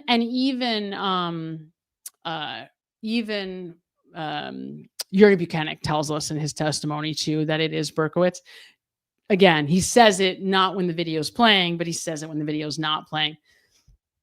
The question for me, now that we know that, this must be Yuri Buchanan, right? Because it has to be. Although it definitely does look like Brian Telly. We know that they were together. We know that just size-wise, the size, lines up. And then, the question is, time starts missing from these videos. I mean, unfortunately, right, we never got the hard copy, the hard data, which is super tragic. Very, very tragic. But thank you, Denise, for bringing me up to speed. And yeah, and that was such a good, I actually had clips pulled for us to talk about that. Maybe I'll just save it for next week. The video of Alan Jackson with Turtle Boy. It was such a good video. How about the fact that, I don't know if it's because he's a California lawyer, but Alan Jackson just doesn't seem afraid to say whatever he's thinking. I mean, obviously he's holding back some stuff, out of respect and, because I'm sure there's a lot of other incentives, certainly, to hold some of it back, but he just doesn't seem afraid to say what we all feel and think and saw, right? Just to tell the truth. Certainly about the judge, which I really, really appreciated, just even within 24 hours of the testimony of the trial ending and the verdict, right? Going on Howie Carr, talking about Judge Bev and how her rulings and even with Turtle Boy talking about how she had made, the fact that she wouldn't let the jury know that the feds hired ARCA and saying that that's the only a judge in the history of his entire career that would have made that determination.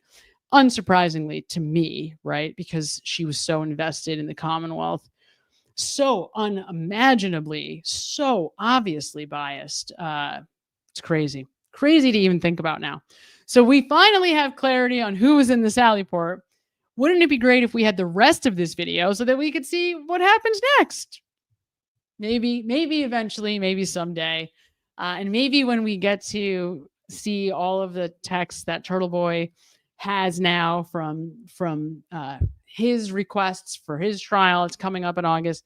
Maybe we'll get to learn more about something, right? It should be really interesting to see what's in that data dump. I can't wait. It will be very, very exciting to see all the text there.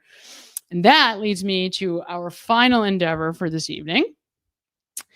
Michael Santolo sends $9.99 and says, do you think that the culture of this kind of corruption has roots going back to Charles Stewart? Well, this kind of corruption, certainly in Massachusetts, certainly in Boston, it's almost like, what's going on? What is it about this, group of cops, this culture, this place? What is it about this area of Massachusetts that makes it just like impossibly corrupt? Think about the Sandra Birchmore case. The fact that these cops were going in to like high schools and middle schools and recruiting young girls and then handing them around to give blowjobs out to all these different, it's just the Explorers program, right? Trying to get, it's interesting because when you think about how it starts, how does it start, right? You have these guys and that's the thing. Even we get this from somebody was asking not, just a few minutes ago about the crying and the emotion in Brian Higgins' testimony. Like, what's that about? What's all the emotion in the Brian Higgins testimony? Well, these guys are emotional. And I would also say that Michael Proctor is emotional, unreasonably emotional, and that's probably largely what's driving him so much of the time, way too much of the time, right? So, and when you're emotional, you open the door, they take pride. Like, it's clear to me that Michael Proctor, when he thinks about it, it was something that he took seriously. When he put on that uniform, it was important to him. They do think of themselves as having this great responsibility. And, Brian Higgins too, like when Alan Jackson starts getting him to think about his lineage as a firefighter, not just him, but like his grandfather and his great grandfather, and what it means to be a first responder, and how he was a medic and he was a tactical medic in the military. And like, there's such that pride, right? These kind of paramilitary or military organizations, they do fuel that. And that is a big part of how these people define themselves. So it is a huge contradiction and a big problem that is very difficult to reconcile when you have that as part of your identity, and then at the same time you start, taking bribes, or you start turning a blind eye, and you start seeing that is corruption in your department, that somebody that you thought had a lot of integrity, was a stand-up sergeant, turns out that, wink, wink, here and there, will do a favor for somebody. Oh, it's no big deal. It's no big deal. At the end of the day, I think that's kind of a lot of how this happens, right? It's like one person kind of infects another, which infects another. And then before you know it, the culture itself is infected. And that's the big question that we all have to ask now. Like, is the DA's office, because as long as Michael Morrissey's there, it's the culture is probably, culture stems from the top down. So, if you just keep putting different badges in, are we going to get the same kinds of people doing the same kinds of things? I don't know. But I think this is the tragedy, because the truth is, like, Michael Proctor's not the smartest guy in the world, but I think it's pretty clear that he did take a lot of pride in being a police officer, that it did mean a lot to him, and that he knew that that was a burden, a responsibility that he wanted, even though it's clear that he couldn't handle that responsibility, right? it's very, all of this is very interesting, and it's bringing up, we talk about corruption, the Karen Reed case and the Justice for John O'Keefe case. It makes it very clear that corruption is complicated. It's not simple. It's not straightforward, right? Like these guys, like Brian Albert and even Michael Proctor, they want all of us to believe that everybody's in on this crazy, cover up and conspiracy. That's not what's going on. It's not 40 people all in on a conspiracy, right? It's people in the house who clearly are trying to cover themselves. And then these cops who on their own were emotional, were worried that Karen Reed, who they believed was guilty because they believed Brian Albert based on his reputation as a cop, right? And probably not only his reputation, but pressure from the higher ups to not look at him, but to make it cut and dry, to make it, it sounds like she hit him. All right, great. Case closed.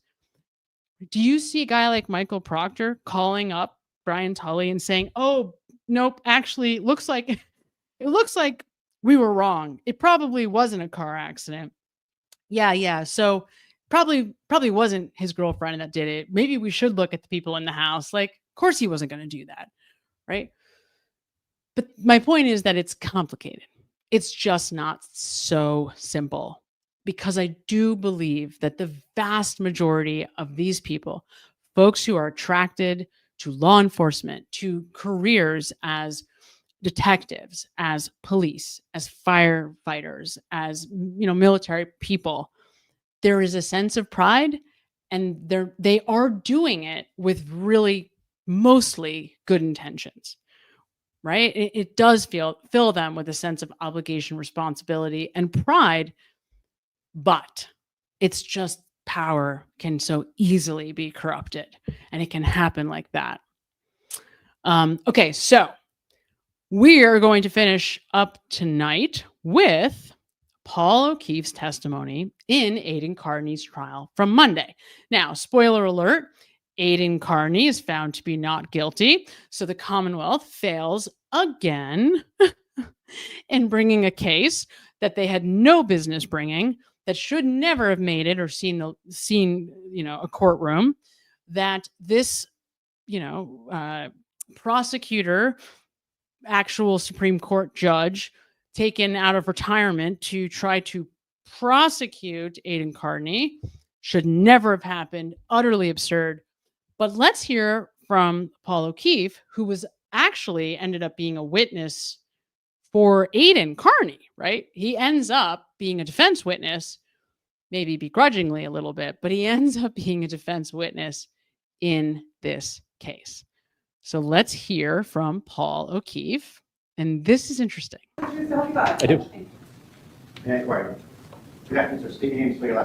Paul O'Keefe, O-K-E-E-F-E. Where do you start? West Bridgewater, Massachusetts. Where do you live? I'm in sales. And where do you work? Simmons Industries. How long have you been selling for? Next month will be 13 years. Anybody know what Simmons Industries is? I don't know if I knew that Paul O'Keefe was a salesperson. Did you guys know that? What is Simmons Industries? Family in the area, just general. I do. And how many families? Mother, father, niece, nephew, wife, children. And you have a family connection to prosecution of Karen Reed prosecutor, correct? I do. And your brother had passed away, and he's the case involves his death. Prosecutor, correct. And you attend the court hearings over there? I do. And you know the gentleman with you here today, Aidan Kearney, correct? Unfortunately, I do. Yep. And he's someone who you don't like? No. Right? No. No, I'm not correct, or yes, I am? No, you are correct. And you've had a text message or Facebook message exchange with Mr. Kearney, correct? Once or twice. And just to summarize it, and you can look at it if you want. So let's look at these. July 27th at 1:05 a.m. I'm taking you down. I hope you know that. You're done. You are going to jail again. Actually, prison this time. I hope your kids are prepared. I so look forward to that. And then Turtle Boy says, drinking again, Paul? ? Adderall, Aidan. He said, you spelled it wrong, both words. I don't do drugs and I'm not a douche, so I'm okay with that. That's hilarious. I don't know if this is, when is this from? July 27th, when? Last year, the year before that? I don't know exactly. I know that they've gone back and forth a few times. My thought was it was before. Okay, so someone's saying that it's plumbing supplies, is that right? Simmons Industries. Okay, plumbing supplies. Interesting. Very interesting. All right, so but this is a funny conversation the two of them have. I believe this was 2 years ago, but if I might be wrong, if they might even say it now. You sent him a Facebook message saying, I'm taking you down. I hope you know that you're done. You're going to jail again, actually prison this time. I hope your kids are prepared, so I look forward to that. Is that right? That's a very small part of the conversation, yes. But yes. I'm just trying to get to the nugget of it. If you want to look at it, I'm happy to show you. But that's the nugget of your sentiment towards Mr. Kearney, right? Yes, I mean, that was sent out of frustration from all the harassment that the defendant has given to me, my family, friends. There's a slew of reasons over the last couple of 2 years. That's an accurate summary of your emotions and your feelings towards Mr. Kearney, right? I would say at that moment, it was words out of frustration. Sure. And in terms of your case across the street that involves your brother, it must be difficult or annoying or frustrating or produces anger in you that Mr. Kearney is a frequent visitor, a frequent commentator, and a frequent critic, right? Among other things, yes. And so it would be nice to get him out of there, right? I mean, I don't care for him to be there, no. Sure. And so how did you come to be acquainted with Lindsay Gattani? How did I? I mean, we were both experiencing the same harassment from the defendant as well as his followers. So you feel like this? So yes, okay, a couple of things. I believe that, just doing the math now, those texts had to be from July 27th of 2023 because the hearing that they're talking about was before the first trial, and the first trial was over by July 27th of 2024, I believe. So this would have had to have been July 27th of 2023. I also just wanted to comment, yes, I have wondered how many times, how has this guy kept his job, right? I mean, he was at trial for months every single day. So I've also wondered that. But I guess if you're in sales, as long as you're bringing in money and revenue for the company, maybe he's good at it. You know, I don't know. I guess he must be. Hard for me to picture that. But this has to have been July 27th of 2023.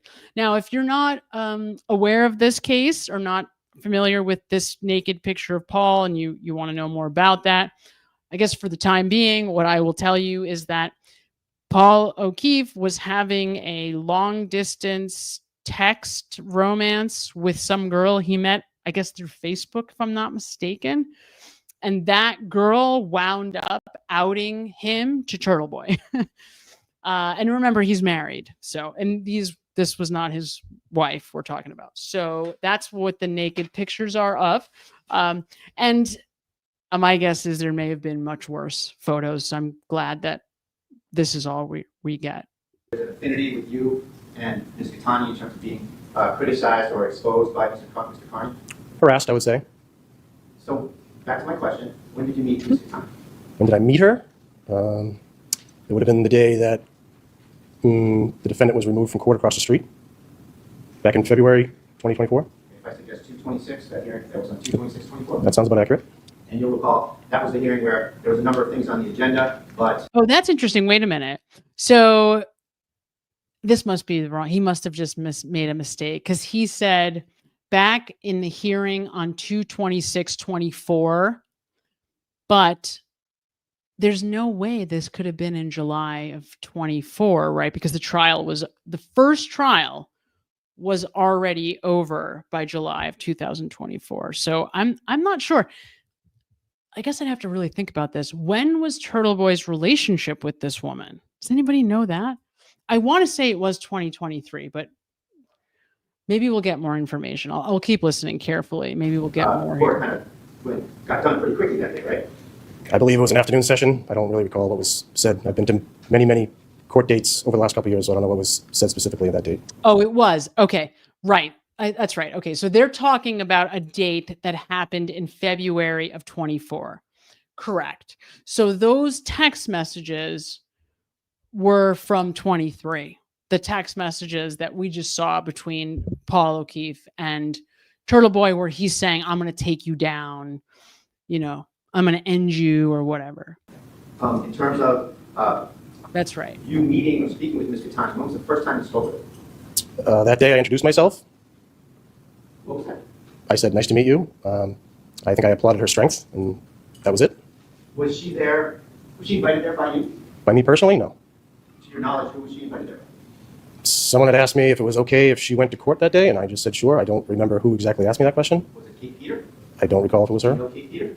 I know who she is. I don't know if I would say I really know her. Have you ever spoken to her? I've spoken to her once.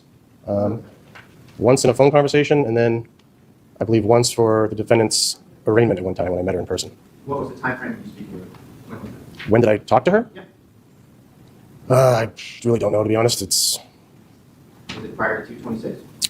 possibly. Kate Peter facilitated this entire visit of Lindsay Kearney to court at 226. I have no idea. I was asked by someone if it was okay with me if she came. I said okay. It's a public courthouse. At that time, going to court, we were greeted by, we had to go through a gauntlet of people yelling and screaming at us, which was organized by the defendant and incited by the defendant. It deterred a lot. Try to just focus on my question, okay? This is a question. So You can see how much he hates Turtle Boy, right? I mean, he really, really hates him. It's interesting. Somebody was asking about Paul being sober. Definitely not like in any kind of meaningful way. In this moment, I believe he's sober. But if you do go back to the first trial, I had actually heard that somebody said that he was drunk. And I thought that, no, they must be kidding. So I went back and I looked at the first trial, Paul's testimony in the first trial, and he was drunk. Absolutely drunk. I mean, there's no question he was drunk. He was drunk on the stand, which is just horrible. So he's not drunk here, which you can tell because of how drunk he is during his testimony. when did you speak with Ms. Kearney that day? Where were you? We were in the back parking lot of the Registry of Deeds, where everyone meets and we walk over together. How did you come to meet her in the back parking lot of the Registry of Deeds? What was the plan? What was the organizational situation about meeting up there? I mean, anyone who would go to court knew that we parked back there, and that's where we met and walked over as a group. So is your testimony? Yeah, so an interesting point, right?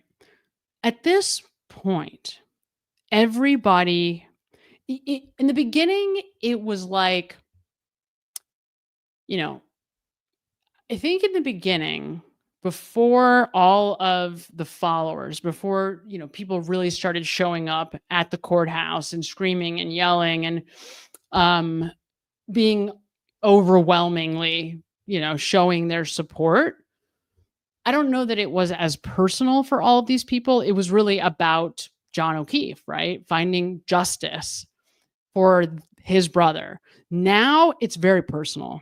Like Jen McCabe hates Turtle Boy. Paul O'Keefe hates him. I mean, you must think about how much he hates him.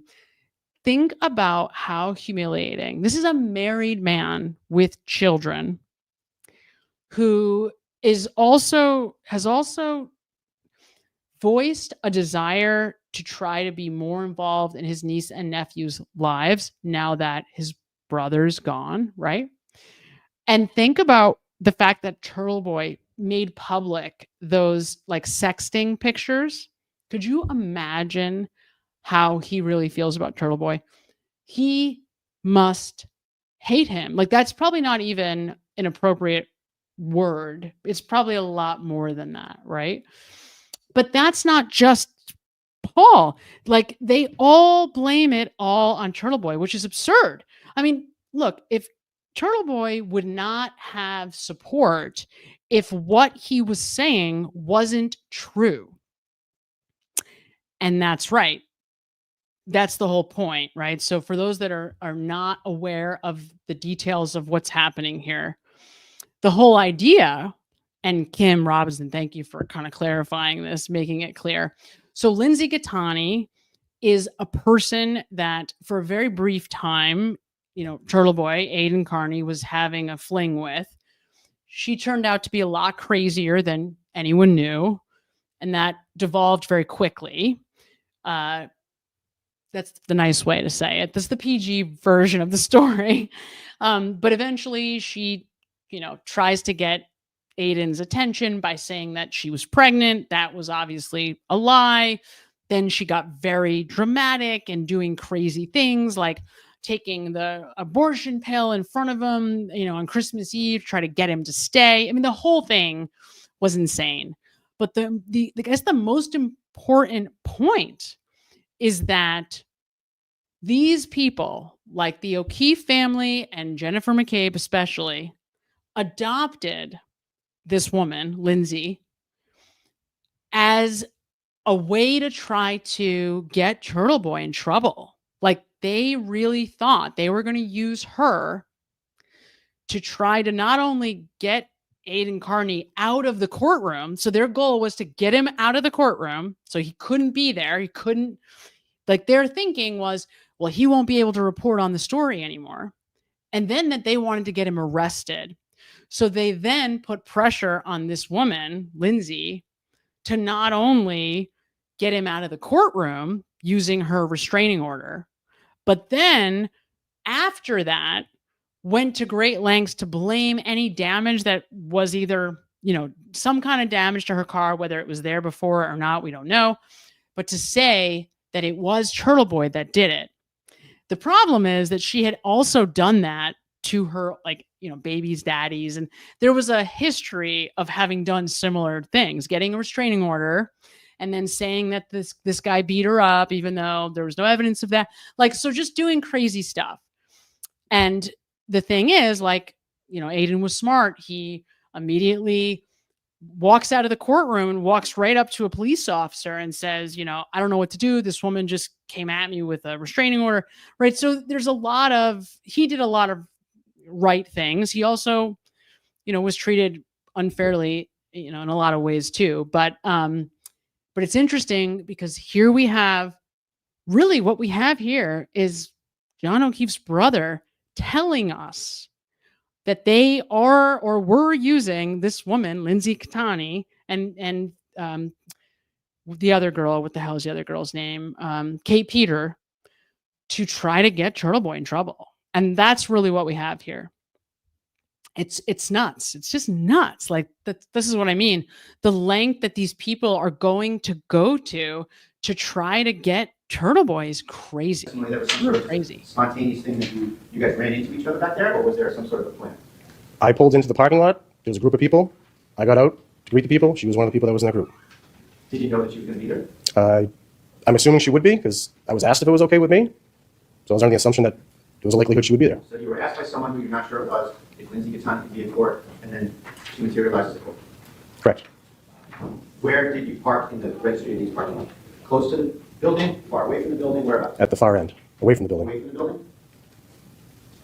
Now, right. So Stacey B is saying, this woman, Lindsay, even used a stranger to babysit her kids that day after school.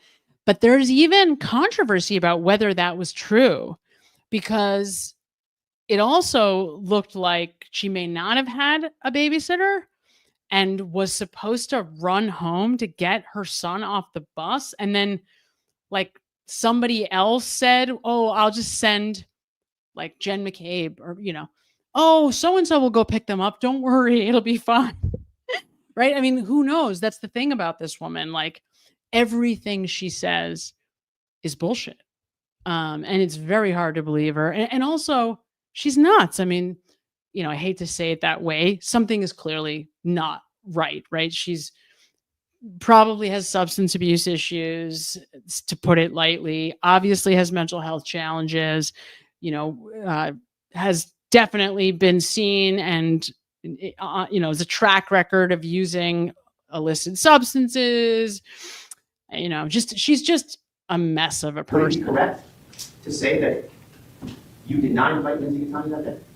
Personally, I did not, no. That was interesting, by the way. Did you see how he almost couldn't even say that? Did you see that? He was like, And me personally, no, I did not know.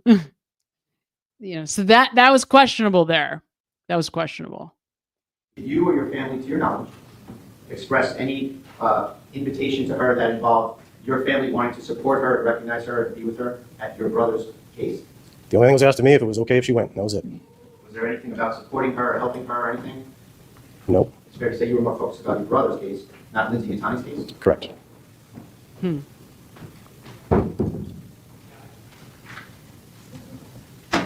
you walk in with Mrs. Gattani? I believe the group that I wish I knew. I wish I knew when those pictures, when Turtle Boy was given those pictures of Paul. That came much later, if I remember correctly. The pictures of Paul O'Keefe from the sexting with this girl, that was after the first trial, if I remember correct.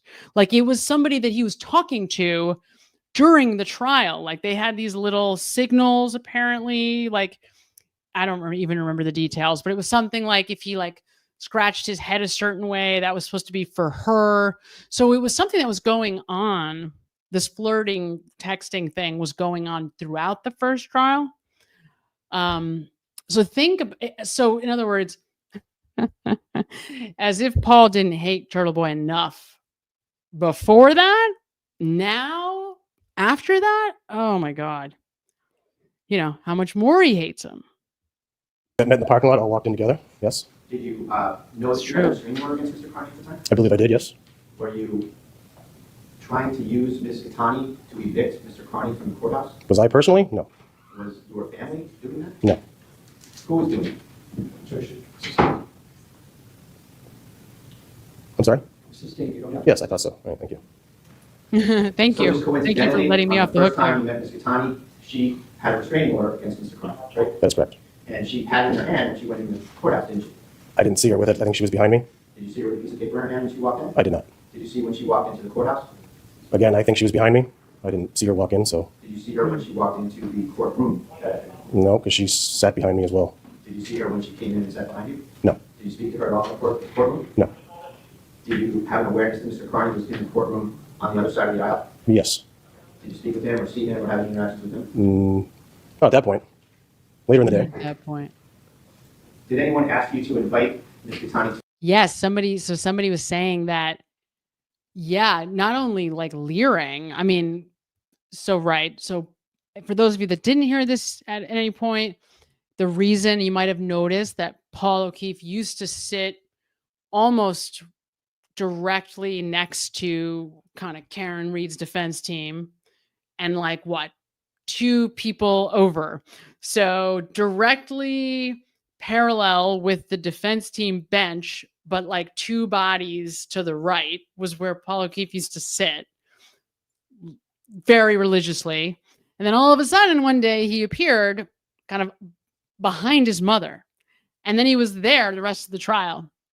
And at first it appeared that, oh, maybe finally the judge did the right thing and made it so that Paul O'Keefe can't stare at Karen Reed, essentially, to assault her, threaten her. But no, that wasn't it. It turned out that he was, sexualizing one of the jurors to the point where the juror went to the judge and said something, and then he was moved for the rest. So that's what happened there, apparently. That's, I guess, verified by, I think Alan Jackson verified that. Mr. Kearney got out of jail. Crazy. So January 5th or January 18th. That was the only time. Just when Mr. Kearney was out of jail and when Ms. Gattani had a restraining order, right? Correct. Did you speak with Jennifer McCabe that day at all? I don't believe so. This is in the same way that Michael Proctor is not the sharpest tool in the shed.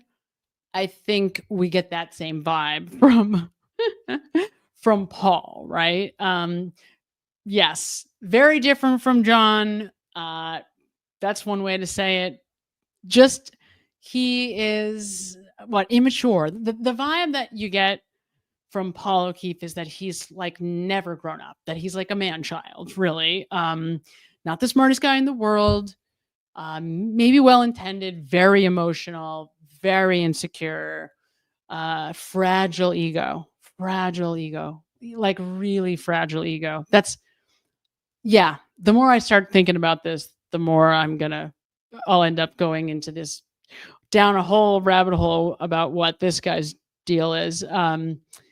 But yes, he's a man child and extremely fragile, and has, yes, obviously long-standing substance abuse, alcohol issues with alcohol. Very serious, long-standing issues with alcohol.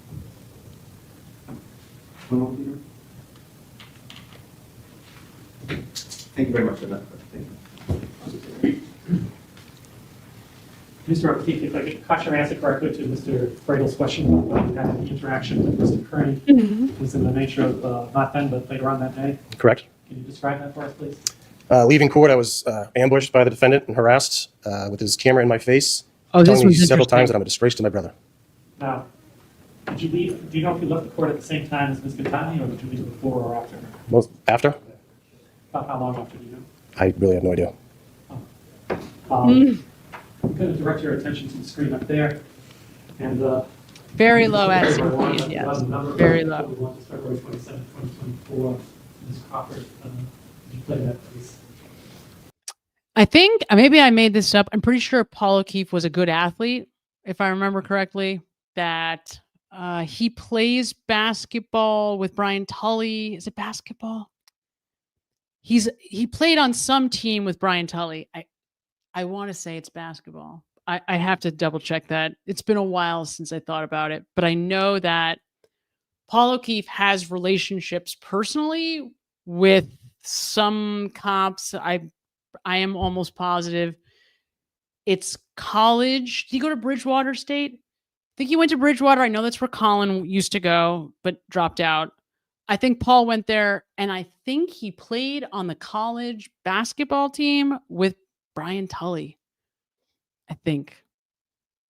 I'd have to double check it, but I'm pretty sure they know each other from college. It's such an incestuous world, you guys. It's like this. It is such like this small world where they all know each other. Okay, somebody's saying it was hockey. I don't remember it being hockey. He might have also played hockey, definitely. But I don't remember this being hockey. I don't remember him and Tully playing hockey. I'll double check. I mean, I think he was an athlete.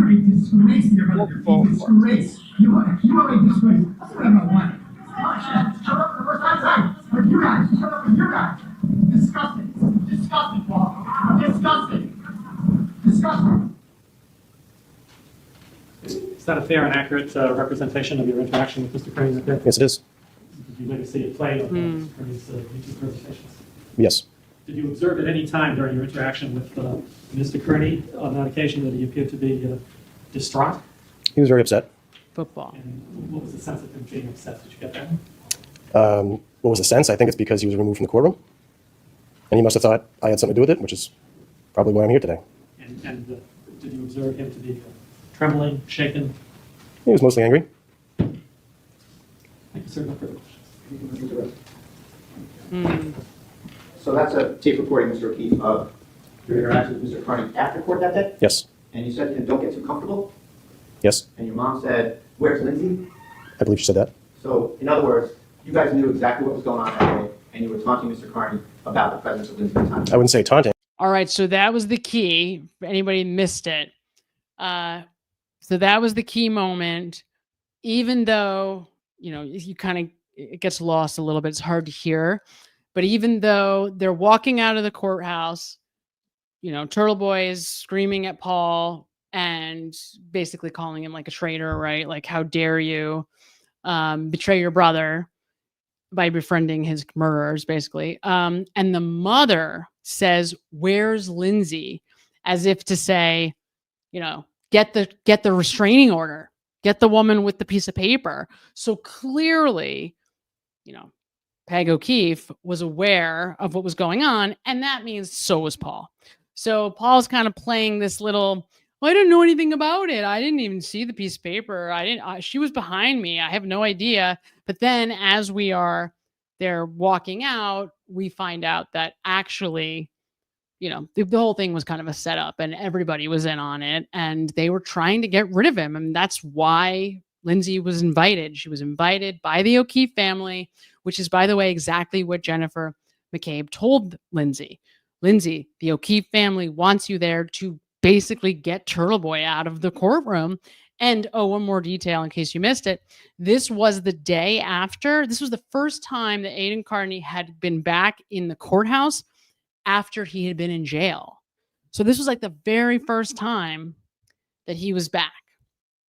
And so that's the even bigger reason why they wanted Lindsay there, because they wanted to make a statement, right? Like he's back, he's out of jail. And if he violates that order, he'll go back to jail. And that's the whole idea. Like, we want to put this guy in jail so he can't do this to us anymore. None of that would have been said if the defendant didn't get in my face and ambush me the way he did. Nothing further, Your Honor. Thank you. Thank you, Ron. Thank you. And then this is just sort of, reading the not guilty, but it's pretty not climactic. It is gross. I mean, it is horrible that the vibe that you get. So John was educated, right? John had a master's degree in criminology. I'm not exactly sure if it was criminology or criminal justice or exactly specifically what the degree was in, but he was a smart guy. He was very well educated. Definitely got more of the intellectual gene than Paul did. Paul apparently was athletic. And I saw somebody saying that Tully and Paul played football together in high school. I think I knew that, but I also think they played later when they were older. I got to double check. But yeah, he was a big athlete. Paul played a lot of sports. I know he played a lot of sports. But yes, so Lisa Newman sends $10 and says, 0 doubt Colin was involved. Yeah, the McAlberts just wouldn't be going to the wall to protect Higgins. Absolutely agree with that. And yes, Dr. La Posada was she was just the greatest. And not to mention, she neutralized Hank. Because she was just so much smarter. Hank didn't even try with her. He was like, okay, yeah, she's the real deal. I'm not even going to mess with her. Pissed me off the way that ABC cherry picked their coverage of that whole sequence of events, the defense's case in chief, but we won't go there now. It's interesting because okay, so here's what I would say this. Initially, my first instinct was, yes, Colin must have been involved because, yes, exactly. Why would the Alberts put themselves and their family? Why would Brian Albert put his family in jeopardy just for Higgins? No way. I totally agree with that. But so then I put that aside and started thinking, all right, well, let's say that Chloe was involved. So Brian Albert would have had some culpability. Again, putting Colin to the side. Okay, so let's say Chloe gets out, jumps the fence, ends up involving herself. Could also be, I had not thought of this until right now, but it could also be, okay, let's say Brian Higgins and John are fighting in the front of the house. The dog gets out, jumps on John, and that's the reason why he falls and hits his head. Maybe the dog jumps up and it's the dog jumping that causes the fatal blow. Not the fight, not the stumbling, not the vomiting, all that, but the actual hitting of his head. In that kind of situation, I could imagine now Brian Albert has a level of culpability that makes it where it's not just on Higgins. If it was really his responsibility, right? So even though this is so stupid to me too, because if these guys are thinking at all they would have had to have done is stayed aligned in telling the cops when they showed up that John O'Keefe attacked them and it was self-defense. And then they got into a fight. He fell, he hit his head. They could even show him the text between Karen Reed and Brian Higgins, right? And say, yep, it was self-defense. He just fell, whatever. But obviously that's not what happened. That's the reason why I start looking at Colin. Because if it's just the two of them, if it's just Higgins and Albert, that would be the obvious thing to do, right? The obvious thing to do if the two of them and only the two of them are involved in some kind of incident and John falls, hits his head, dies almost immediately. Yes, they could have panicked because they're drunk and dumb and not thinking, made a stupid decision. But it just seems like if it was only the two of them, if there was no Colin Albert, the two of them could have just stayed aligned in what they were going to tell the cops. John came after us. We swear to God, right? I mean, who's going to argue with the two of them? We have an ATF agent and Brian Albert, who apparently has this like crazy reputation, right? But that's where I think Colin does enter into the picture, because Brian Albert was definitely trying to keep Colin Albert out of trouble. There's no question. And when I saw Chris Albert on this stupid ABC after the verdicts thing, that to me, I have to tell you, was very incriminating. It was very incriminating, because why is Chris Albert in that group? Why is Chris Albert being interviewed on ABC after the acquittal of Karen Reed? What would you be putting yourself back in the spotlight for if it's not to protect Colin? Doesn't make any sense. It's like you're reminding people you were not at the house. Nobody's saying that you were at 34 Fairview that night. Everybody knows that you went home. So why would you put yourself back in the spotlight if it's not because you want to be there, right? Julie's actions, maybe, but why put yourself, why? Part of why I take Julie out of it a little bit when I think about Colin's involvement is because when you go back and you listen carefully to Colin's testimony, he's very protective of his father. So clearly, the two of them, Chris and Colin, have some kind of, I don't know how to say it, specific and special type of toxic relationship. Sick, projected, because remember, Chris was like a hellion, right? Chris killed somebody in a car accident, drunk, when he was young. He was 23, I think. Yeah, exactly. Yes, exactly. Kim Robinson is saying, it's so annoying because it moves so fast. Consciousness of guilt. Correct.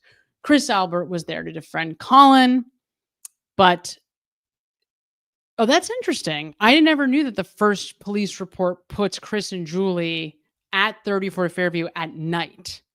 I've never heard of that before. Never heard that before. That they were there at 34 Fairview on the night.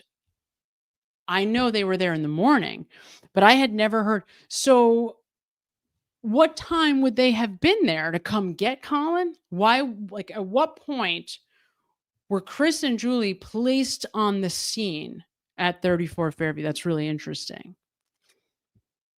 Because I would love to hear more about that. I've always contended that at some point, Chris and Kevin may have come back to help with whatever happened, but never knew that there was documented evidence of them being at 34 Fairview at some point. I'll double check that. That's really helpful to know.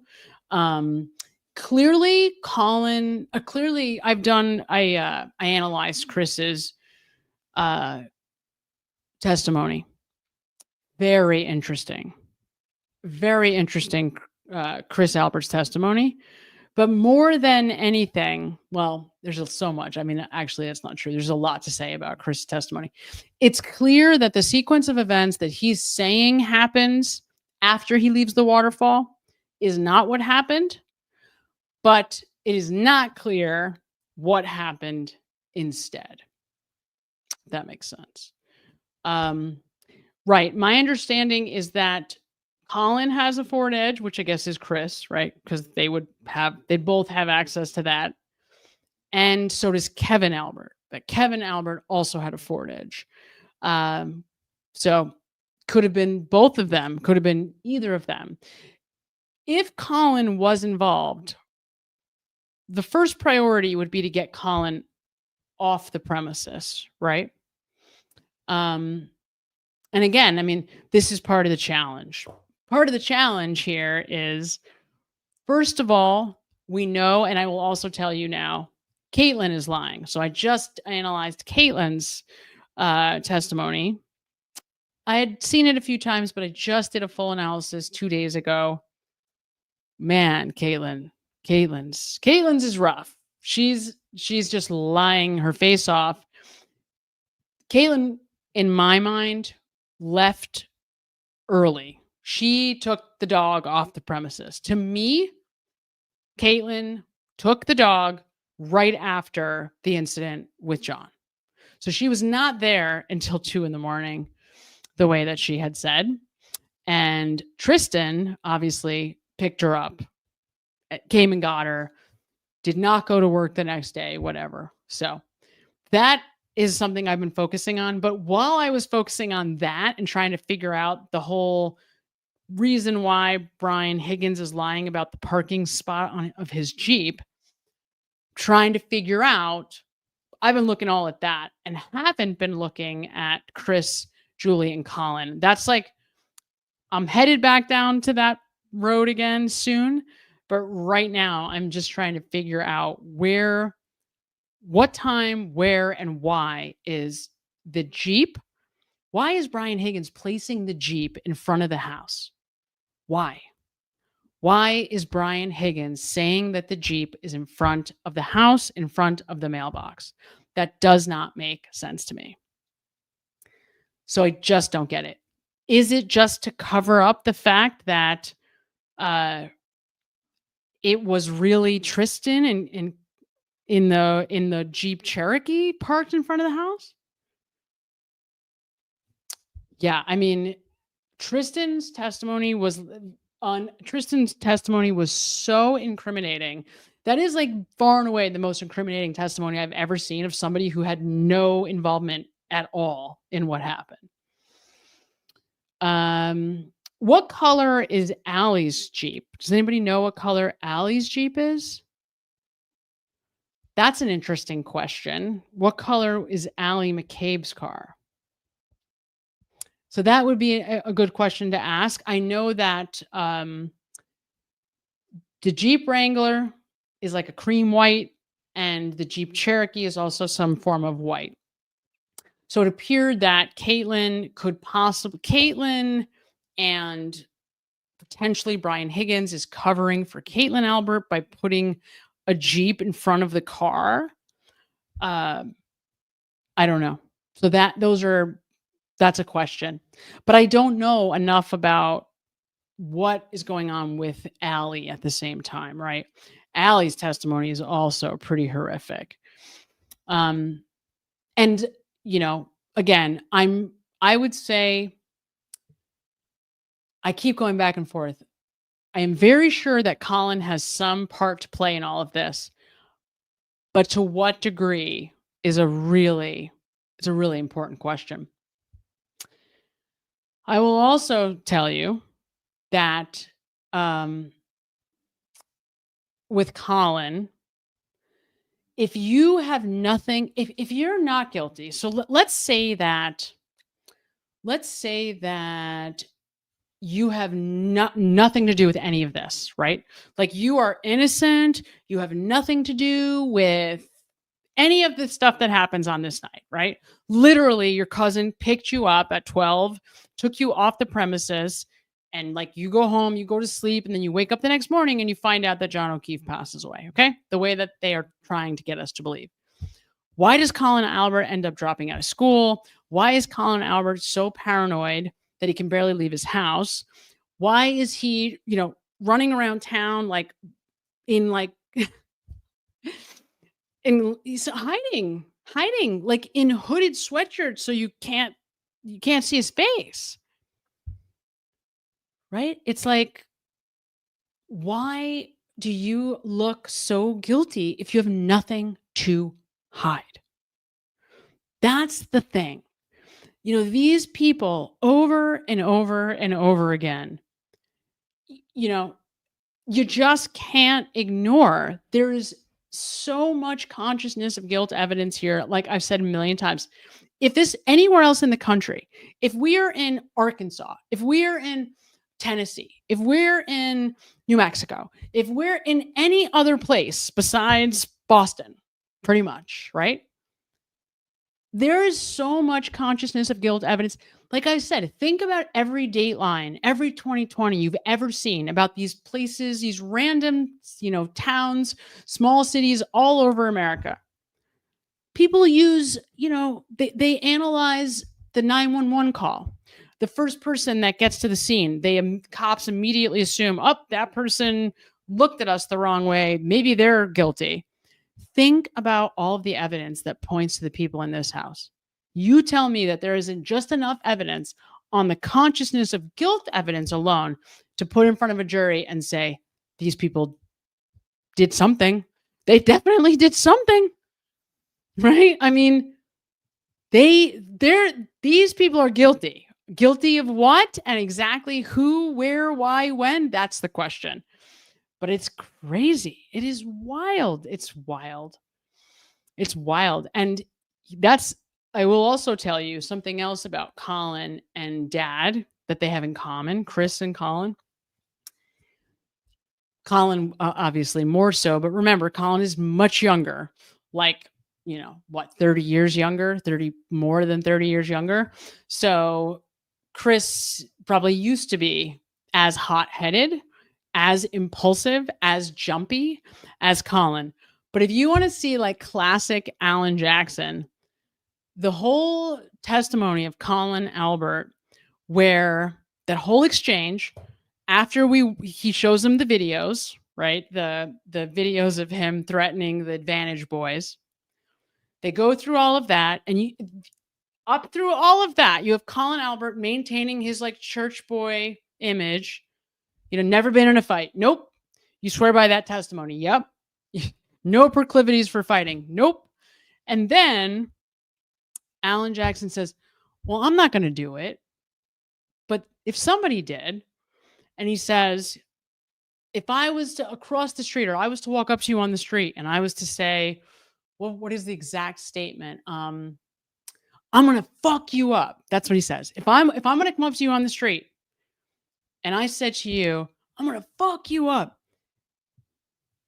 would you think that was a threat? And you want to see a face change. You have never seen a person's face change. Colin Albert gets so like incensed, like his pride, like when Alan steps to him like that, this boy's face, he steps, his entire being changes, and he's like, yeah, bitch, let's go. And you're like, oh my God, this is great. Like, that's what Alan Jackson does he did it to all of them, but Collins was just like child's play, because clearly he was going to do that eventually if he just kept pushing. But that's the thing. That's who Colin Albert is.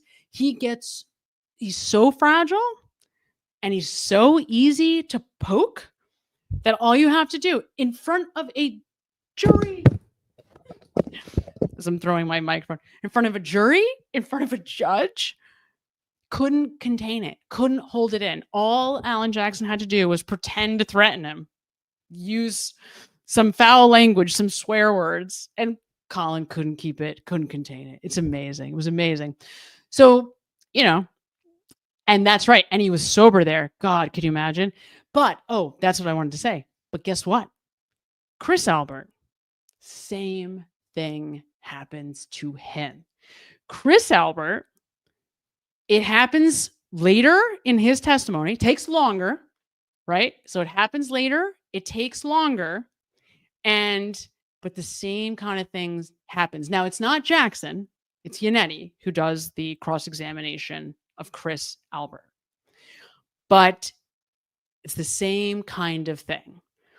Lo and behold, at a certain point, Chris Albert also cannot contain himself. He can only allow himself to be pushed and poked and poked and poked before the face changes and like the threatening face pat goes on. And you can see, wow, these people, man, wow, this is wild.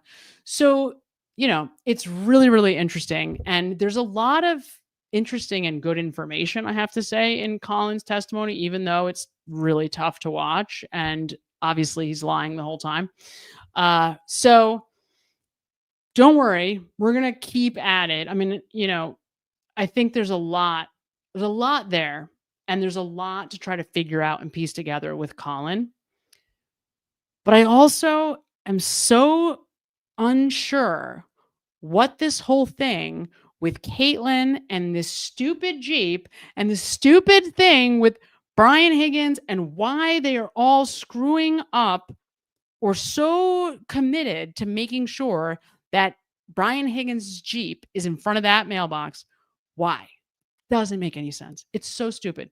Clearly, Brian Higgins was not parked in front of that mailbox. So why is he making such a big deal about it, right? So there's so many things to try to figure out, and I think the one thing I will say before we go, like with Dr. La Posada's testimony, you learn something important, right? When you're missing information, you can't make pieces that don't make sense fit together. That's why it was so important to hear that he did not have any hypothermia, because the idea that somebody left him to die in the snow just never made sense for a lot of reasons. I mean, some that are really obvious, like, yeah, there was no blood. There should have been a big puddle of blood. That wasn't there. I mean, there are other obvious points too, but it just goes to show you that we're missing information, and trying to piece it all together without all of the details is really, really tough. So, but that's, we also have each other for that too. And hopefully we'll get more and more as time, goes on. Some level. Oh, sorry. Hold on. Let's see here. Scott Swenson. How do you say that, Scott? Swenson. You just stated Robert Cosgrove was a Supreme Court judge in Mass. Incorrect. Okay. Thank you. He was a Superior Court judge. Thank you. That's right. It's like a step down, right? From Supreme Court. Is that right? He was a Superior Court judge. Oh, he was the same level of judgeship as Beverly Cannone. Is that true? Why did I think that he was a step up from her? I hope that's true, because then I feel much better about this. Because that was really distressing to me. The fact that, because that felt, I hope you're right. I'll obviously double check. But yeah, because it felt manipulative. It's like, if you're bringing in a judge who operates at a higher level than the judges that he's going to be standing in front of as an attorney, that feels manipulative. So I'm really glad to hear that that's not the case, but it still does feel manipulative. Why couldn't you just bring in a different attorney? Why do you have to pick a judge that has to then come out of retirement? Right? Doesn't that feel, because then you realize that the judge who you're standing in front of has an internal conflict of having to think about treating you like an attorney, not like a peer. I mean, maybe it's subtle, and maybe it's just the way that I think about it, right? Because I'm always thinking about the interpersonal, how humans interact. But to me, that feels manipulative on its face. So I'm glad to hear that. Thank you, Scott, for that information. Okay. Everybody, it is Wednesday. I have clients early tomorrow morning. So I have to get to sleep at some point tonight.